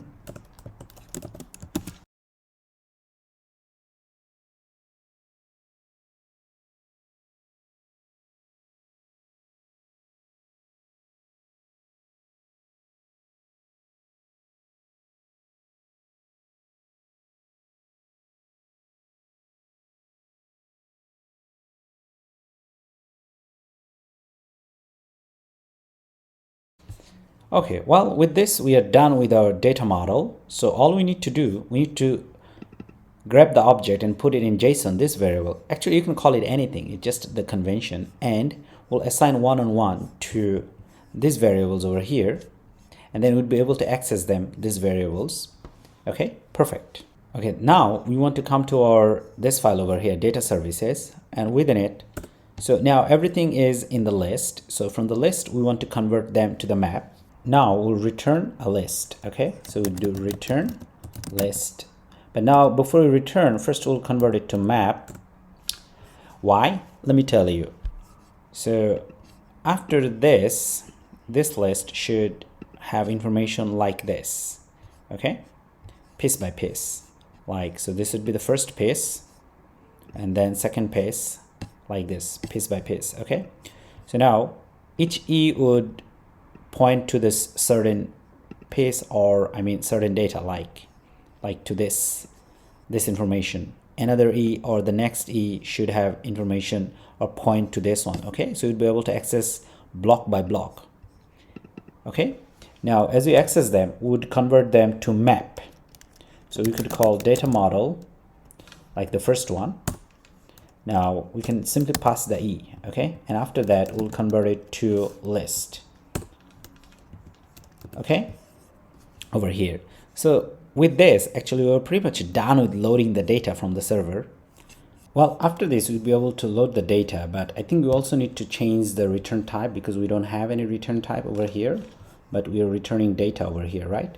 So we'd return future, and here list, and here the type is data model. Okay, because this is data model type. And now I think we should also have one return statement here. Okay, return data model, and but of course it should be a list type, data model, and empty. If we have error, we're returning empty. Let's see over here. Okay, now over here we also need another one. If it's not true, or if it can't load data successfully, then we'll return this one. Now the error is gone. Okay, well, with this the data loading would be successful. But now we need to come back to our app Cubic. We need to create two more states. Okay, so what I'll do, I'll just simply go ahead and copy them and paste it there. So first one we'll call as loading state, and the second one is loaded state. So this state would be triggered when you are trying to load the data. So we'll have circular indicator, and this state would be triggered once we have the data has been loaded successfully. Okay, so that's why we need them both. Well, now we need to find a way to call them. Okay, so where they're happening. To do that, first we'll go ahead to our Cubit over here, and over here we'll create a new method. The method type is void, and we'd say get data, just like that. Okay, yeah. And now here we'd also one more time do try and clause catch, try catch clause, sorry. All right, now here we'll call this one from somewhere. Okay, so once we call this one first we want to load or trigger this state, which is loading state. Okay, so here we would do loading state, we would do emit loading state. Okay, and so at that time it would be loading. Okay, well, as it's loading, what we could do, we could come to our logical file, which is, let's see, not this one, not this one, this one. Okay, so we also don't need this anymore, this one over here. Okay, so here actually we could do a conditional check once again. So what I'll do, I'll copy paste this one and put it right there. Okay, now here I want to check what kind of state it is. If it's loaded state, okay, if it's a loaded state, then I want to call a function, or I want to draw something different over here. So if it's loaded state, I want to draw a circular indicator. Okay, so here I would do center, okay, child, circular indicator, okay, circular progress indicator. That's all. So that's what we'll call. So once again, if you come over here, so this would be responsible for loading state. Let's see, it's not loaded, it's loading. Okay, so this would be responsible for loading state, and now this state is in our Cubit over here. So we'll call this function. Once we call this function, it will trigger this state, and if it's triggered this state, this file over here, this dot class, would be able to file it because it loops through all the states and find it. Okay, and once it finds it, it would do this one. Okay, now of course we need to find a place to call this function. Where do we call it from? Of course we can call it from our welcome page over here, as we saw early. So this is our welcome page, and welcome page has a button, this button, right? So we need to find this button, and where is this button? This is the button. Okay, all right, now this button we should wrap it around within a container and as a child. Okay, and then we'll give it a width, say width 200, and after that we'll wrap it around another widget, and that widget we'll call gesture detector. Okay, and it takes onTap event. Okay, and within onTap event we'll call that function, the function we just created over here. So over here this button would get triggered, or would trigger this function, and then this function would trigger this loading state, and once it does, it would be able to find over here and load it successfully. Okay, and show this indicator.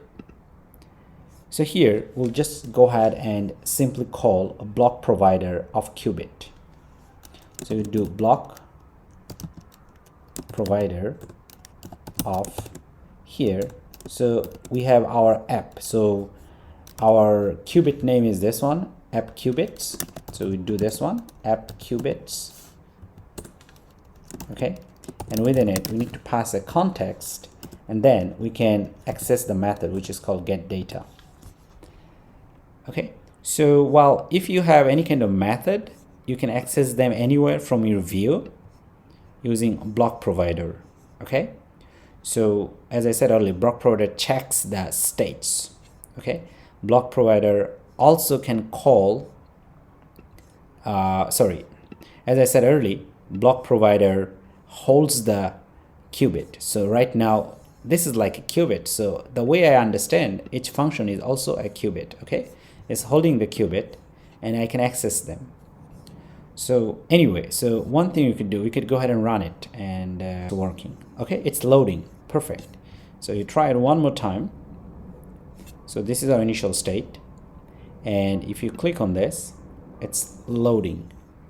Okay, so that means that, so now we can load our data as it's being loaded, showing within this time we can load our data.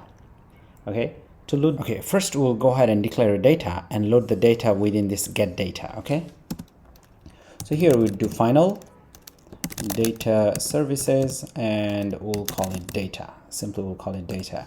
But now of course this is a variable and a final variable, so we need to initialize inside this thing. But there is another important thing though that you should know. Well, here, okay, we'll initialize it within it, and we'll call it required this dot say data. Okay, no problem. But now if we come over here, we'll have error here because we need to pass this one over here as well, because you are mentioning, you are saying that over here it should take data, and data type is data services type. Okay, well after this we need to come over here, and we also need to pass from our Cubits. Okay, over here, so we need to pass data services, and now the error should be gone. So what happens here, once we first create this Cubit, we are also asking to create a service over here, okay, and an object from this service. Hopefully it makes sense. And after that we would be over here, and then we can load the data and put in this variable. Okay, so I'll put the data in this variable, which is called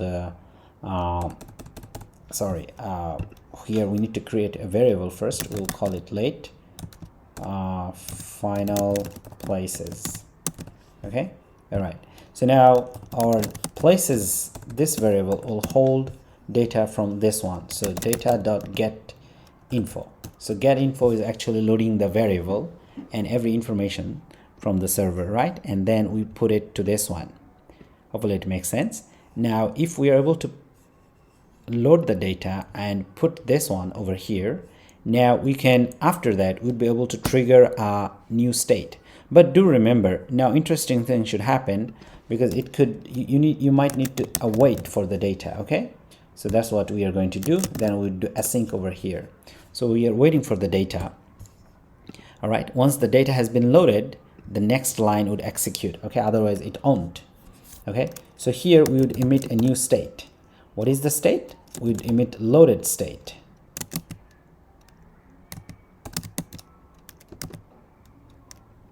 Loaded state, this one. Okay, but now the data has been loaded and we need to pass the data to this one over here. So we'll pass it to it, loaded state. Now we need to come back to our state over here. So this is the loaded state. Now over here, well, we are passing the data, so we need to catch them over here. So you do loaded state within the constructor, because this is a class. So first we'll declare a variable, and the data is coming here as list. So we do data model. Okay, that's all. And the variable name is places.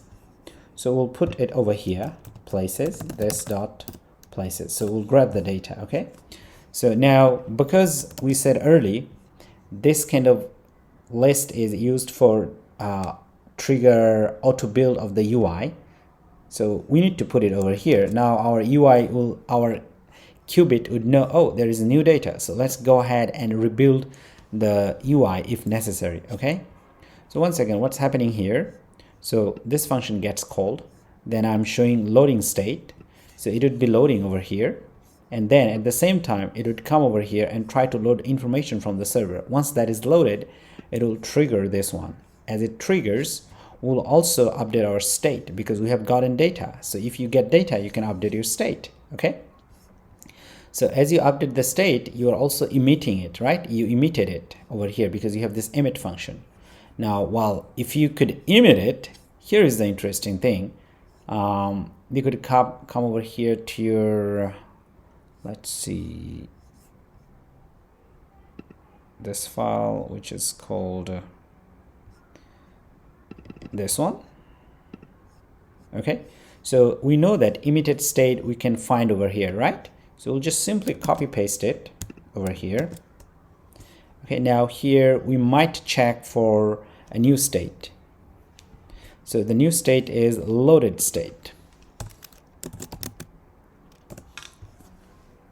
Okay, now while if the state has been loaded, so which means we are over here. Okay, so we can ask for a new page. What is the page, or where is the page we want to go? We want to go to the page which is called home page.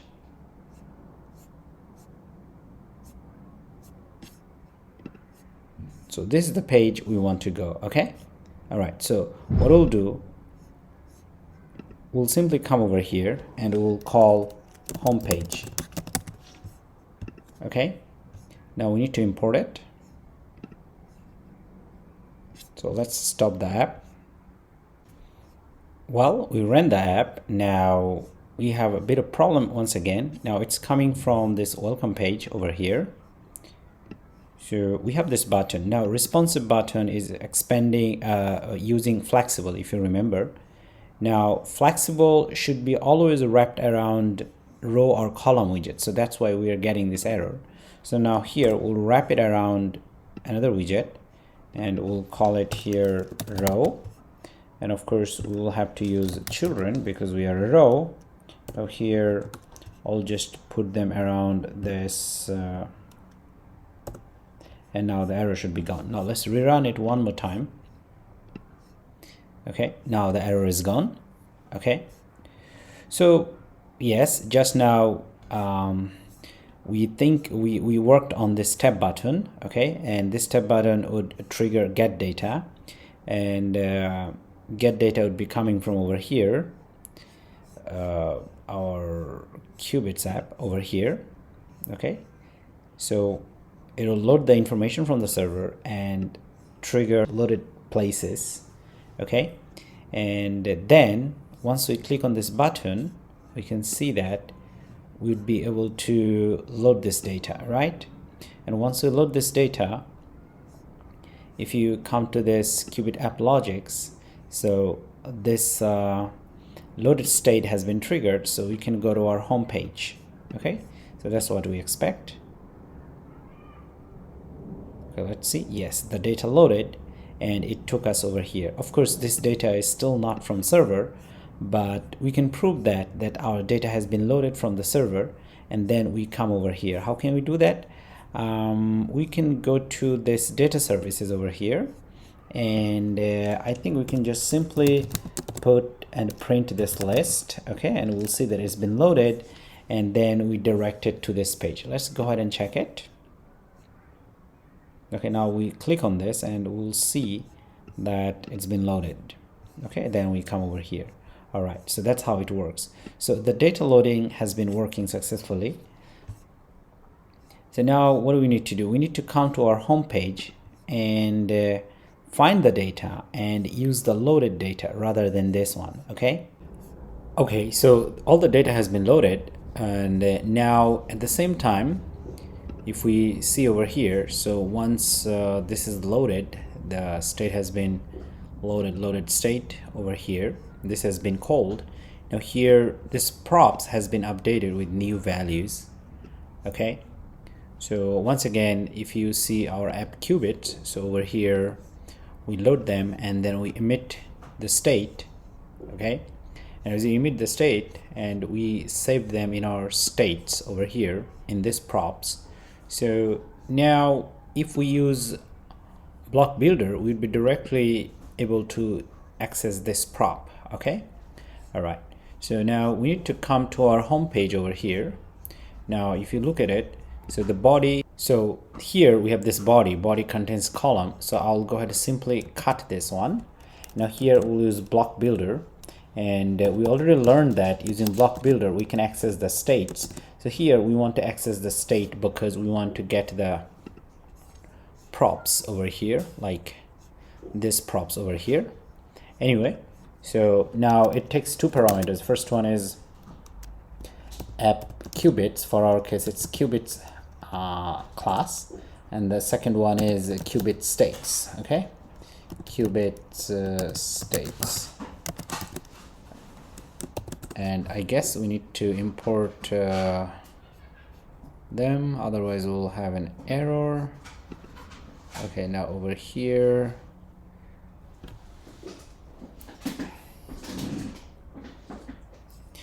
okay, we are good. Now it's asking you that you need a builder property which takes function, and first parameter is a context and second one is the state.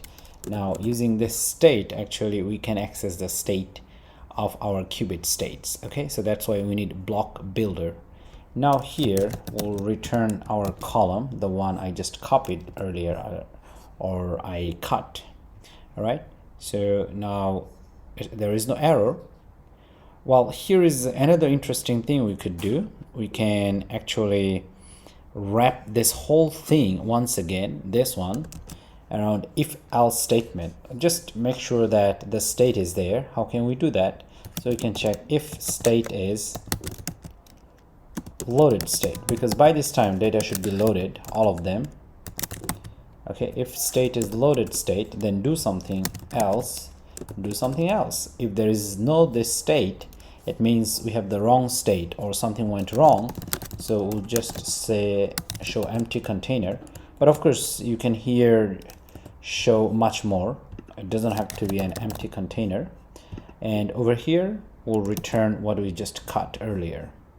Okay. Well, the other thing is that now, because of this state keyword, we can access the props from the Cubit states, this class. So here I'll declare a new variable. I'll call it info, and here I would do state.places. As you see, we can access it, and that's all. Okay. Now this info contains this list over here, so it returns the list. Now what you could do, we could go ahead and start to change our information. So the first place we want to change is here. So now instead of static 3, we would do info dot length. Okay. All right, that's one. And the other one over here, now instead of having this one, so I want to use network image, not asset image. Okay, because they are coming from network. So we do network image, and it takes the path. Now in my case, all of my photos are saved in http mark.bslmail.com and within uploads folder. Okay, so this is the folder for my images, and so from here I can retrieve the images that is passed down to me through this list, as you can see. So all I need to do right now, add this one. Okay, so what I will do, I'll just go ahead, do plus and info, and here info, let's see, after doing info we can access the index. Okay, index. Now here we could do img. Okay, so for a certain index we get the ing. All right, and it should work. Okay, now whether it's working or not, we can just go ahead and load it and see what happens. Now we loaded our app, and this started from the beginning. So by this time we have two state has been emitted. One is initial state, other is welcome state. Now once we click on this, we'll emit a new state, and that would be our loaded state. Okay, let's go ahead and check it. Yes, this data, they're all coming from server. Isn't it amazing? Okay, yeah, so we're already done with our app. I mean, almost done. I wouldn't say already. So yeah, so it's working. It's amazing. I feel good because it's been like almost 4 hours, I would say, guys. So, and thanks for sticking up with me for so long. And of course, in future, we'll also see how to update this information using Cubit. Okay, well, now the next thing we want to do, we want to be able to click on this and go to a new page and show this related info for a particular image. Okay, well, to do that, first we need to come to our app Cubit states over here, and over here we'll create a new state. And for this one, we'll first go ahead and copy this one, and instead of loaded state, now we want to go to detail state. Okay, detail state, it means the detail page, because we want to click on certain image and go to our detail page. Okay, so that's why I said it detail state. So I'll change it over here. Now once I call this state, which means when I emit this state, so at that time I'll pass this data model to it. Okay, as a list, I'm going to pass it. Okay, so that's why I have this prop, which is different from this one, because this one includes everything, and this one just includes a certain list from our one certain child from the list. Okay, all right, so now the state has been created. Now we'll go ahead to our app Cubits, and for this state we'll create one new emit or emit function. That's what I would understand. Okay, all right, so how to do that? So here I'll call it, say, detail page, like that, and of course it will get information from the caller function, and it will send data model and data. Okay, this would be the type that would send. Okay, and we need to import it, otherwise we'll get an error. Okay, well, another thing here, we also need to take care of this, and we'll do it later. I missed it last time. Anyway, so now here I'll simply emit a new state. So that state is called detailed state. Okay, the one we just created, detailed state. Okay, and it takes this information which is called data. So that's what we are passing them, and we are done creating the Cubit. And well, we have this error. That's because if you come over here and see, well, it's a list. Okay, but we are just passing one child from the list, so we don't need to create it like list over here. I mean, wrap it around a list, not like this, because we are just passing one of the items. Now if you come over here, I'm sorry, if you come over here to the qubits, the data, this error has been gone. So that's good one. Now our qubit has been created, and our state has been created as well. So now it's time to call it. We can call it from our home page. Now call from where? Definitely we can call it from, I guess, from this container over here, because this container, we want to make it clickable. This container contains our image. So I'll come over here, and what I'll do, I'll go ahead and wrap it around a new widget, and this one is gesture detector. You can also do inkwell, it doesn't really matter. So here, sorry, onTap. Okay, so it takes onTap event, onTap. All right. Okay, and it should be here. Okay, now the error has gone. So over here, what we'll do, we'll once again use BlocProvider to access the qubit. That's what we learned. So you do BlocProvider.of. You need to use off function, and here it takes the qubit. What is our qubit? That is app qubits, this one. And then it also takes context, the current context, and after that we can access whatever we want to access from our qubit. So from our qubit, we want to access a function that's called DetailPage, this one. Okay, and we'll pass one of the items from our index, or from the list actually. So how to pass it? So do remember we have this info, and using info we can pass a certain index. So that means that for that index we are passing the whole item. Okay, now we are good. So hopefully now if we go ahead and run it, we should be able to move to a new page. Okay, all right, so let's go ahead and do it. So we'll run it from the beginning, make sure everything is okay and no error. Now click on here, so the data has been loaded and no error here. Now we want to be able to click on them, so let's go ahead and click.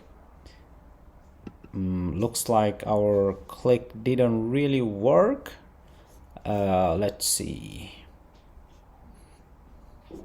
I think we're at the wrong place. I'm so sorry.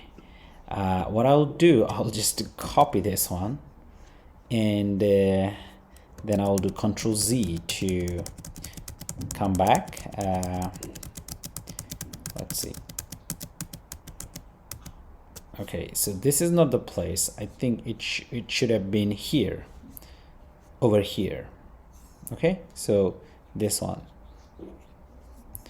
and within this, so this is the container, this is the place we changed. I'm sorry about that, but now anyway, here we'll do gesture detector once again, and we do gesture detector, and now here I'll just put what I copied. Now I'll run it one more time. So I'll click on this, and now I'll click on this. Okay, yeah, well, it does, it took, well, now what happened here, as you clicked on this, it tried to come here, and what happened, so let's do it step by step. So from this qubit, we are trying to call this function a qubit function. So our qubits are all here. Now it came over here and emitted this state, and at the same time it saved this data information to our states over here. Okay, now we were supposed to see this thing in DetailPage, but DetailPage is not there. What happened? That's because in our app qubit logic we are not looking for it and redirecting to a new condition or new page. Okay, so that's why it happened. So we can solve it easily. So we'll just copy any of them. Okay, and here I'll put it. Okay, after copying, now simply I'll just do another test over here. So I'll say if the state is detail state. Okay, do remember, so this state name is detail once you emit from here. So that's the detail state. Anyway, so now you come over here and then we'll redirect it to a detail page. Okay, so detail page, yes. Okay, now go ahead and run it and it'll definitely work. Come over here. Okay, everything is fine. And now if you click on this, it should work. So it took you to a new page. Of course, if you click on this, you can't go back. Well, the first thing we'll take care of now is going back. So from detail page, we need to go back to previous page. Well, to do that, first we have to understand one concept here. Once we click on this, we just want to go back to the previous page, and on the previous page every data has been loaded, so we don't want to load anything. We just want to go back to the previous page. Now the state of the previous page is loaded state. Okay, now we already have loaded state over here, which is this one. So we need to find a way, once again, emit this state on this button click. Okay, so that's what we need to do, and that's pretty easy. So we could just come over here and write a new function. We can say go home. Okay, and over here we'll emit loaded state. Okay, loaded state, and loaded state takes this list, which is places. That's what we are passing, and once again this places is coming from here.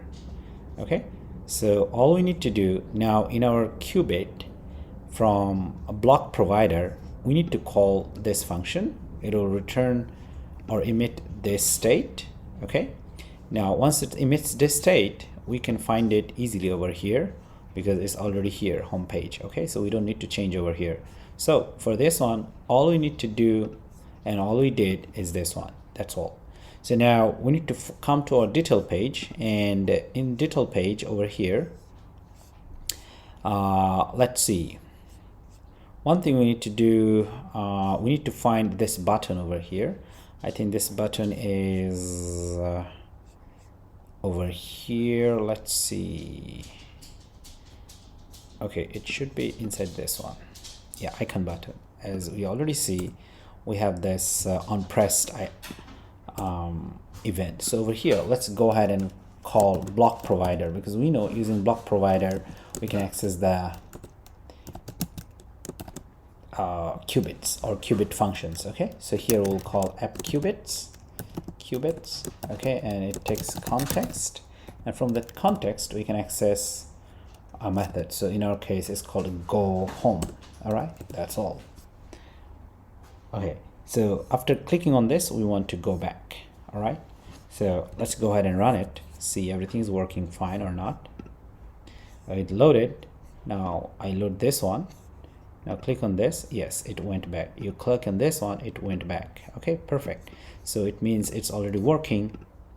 Okay, and also as you see, using this state management system, even though we loaded this data long ago in somewhere else, but we go back and we still see the data, it's still there. Okay, all right, so this is perfect. So far so good. And now once we click on this, we want to change the image. We don't really want to see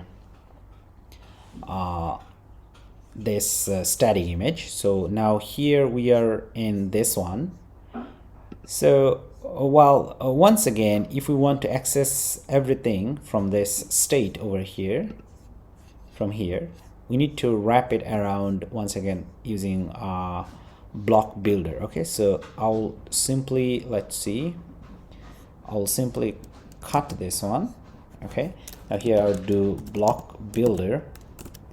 Okay, and BlocBuilder takes 2 parameters, we know, so we'll just remove this one first, or actually we can do it here. So the first one is app qubits, the second one is qubits state. All right, yeah,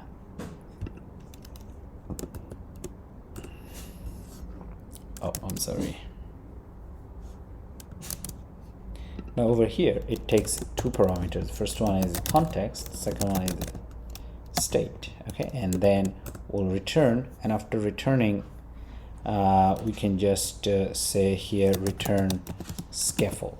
Okay, the one we copied early. Okay, and the error should be gone. Now because of this one, now we are able to access the state because of this one. Now what state we want to access? We want to access the state that is included in over here. Okay, all right, now let's see. I believe using this you can access actually all the state. So we want to access the certain state, and I mean all the states. I believe this one and this one, all of them you can access, but in this case we just want to access this one. So how to access that? But the one contains this, that state name is detail state, right? So we need to find detail state over here. So what we could do, we would do detail state and detail over here, state as detail state. Okay, now this should include our state as well as the information that is encapsulated inside this. Okay, all right, so now it's time to go ahead over here, and first we want to change this one. So instead of this we'll use network image, and we already know that we don't need this one anymore, so we'll use http mark.bsl uploads. Now here, so we'll click here detail dot place dot img. Okay, perfect. Now copy this, restart it, hot reload. Perfect. Isn't it amazing? Okay, so it's working already. Click on this image, click on this, you'll see this image. So everything is working. All right, now I'll simply copy this one over here because I need to reuse it, and I'll change all the other places where we need to change. Let's see the places where we need to change. Definitely the first place over here, row. So instead of this we'll just simply pass this one. Okay, all right, and so the amount, instead of this, of course here we don't need this image, here we need name. Now here we need to do a what is it, concatenation, I think they call it, and here we would do place.price, and let's keep finding them, and I think okay, we need to convert it to string so that it works, because it returns int over here. Okay, we're good with that, and over here is the same thing. So here we'll do this one dot location. We are good, and let's see over here, number of stars. So over here we can simply just do this dot stars. Okay, and total is 5. All right, actually it should be 5. What else over here? Now this doesn't change, description doesn't change, and we also need to change this one over here, the long text. We don't need it anymore, so I'll just go ahead and simply delete this. Now I'll put it this one, and here I'll do description. Okay, now let's go ahead and run it. Yes, amazing, all this information changed quickly, immediately. Okay, all right, so now come over here, click on this. Yes, you see a different kind of information, different stars. You can click on this. All right, this looks like we have a bit of what is it, overflow issue by 11 pixel. Now either this number is too big, okay, So one way to take care of this problem, either you change them, okay, change the font size, or change this on the back end. So what I'll do, I'll go ahead and I'll see, let me see, check on others one. Yeah, so the problem is now this name is too long. Okay, so one way to take care of this thing, instead of doing on the back end, yeah, I think I would go over here, and this is my back end. I think this is the place where it's causing problem. So I don't want to reduce the text size. I'll just do here ice filled, and submit it. Now come to our app over here. Let's do a reload, load everything from the scratch. Okay, and now click on this. Oops, I think I did it to the wrong place. Let's click on this, Icefield Parkway. Oh, I think let's see, I changed it to the wrong place. So over here, actually I need to change it over here. This is the name. Okay, now it should work. Let's come back to our app over here. And by the way, if you want a tutorial on this back end, just let me know. I'm planning to make one, but it depends on how much you guys want it. So let's load it. So over here, I'll click on this. Now it's perfect. Okay, so everything is working, including this description as we wanted.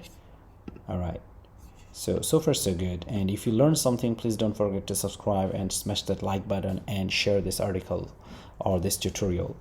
Anyway, so in next part of this tutorial, we'll see how to work on this and send a post request to our server and save the information, and then we'll reload and we'll see whatever the information was saved, we see that one. Okay, thank you so much. Before we finish over here in this part, I think I'm missing another part over here. Now, as you see, if you go ahead and run it, definitely you don't see the bottom bar, and everything else stays the same. All right, and they also work as we expected. All right, but now where is our bottom bar? Well, now here's the problem. So once we confirm the loaded state, we are directly going to the home page. Actually, we should come to our main page. Okay, this is our main page, which we learned early, and within main page we have bottom navigation bar like this, and in the list of pages, the first one is home page, and that's also our default index 0, which takes over here and as well as over here. Okay, so all we need to do, just simply come over here, and instead of home page, we'll call it main page. Okay, and main page we'll call home page, and make sure to import the library. Okay, now let's go ahead and run it. Okay, yes, and now it should work. So our bottom navigation bar, this is the home page, the bar page, search page, and me page. Well, now these are all working. Yes, and yeah, perfect. So this is all we expected. So hopefully you learned something. So don't forget to smash that like button. Thank you.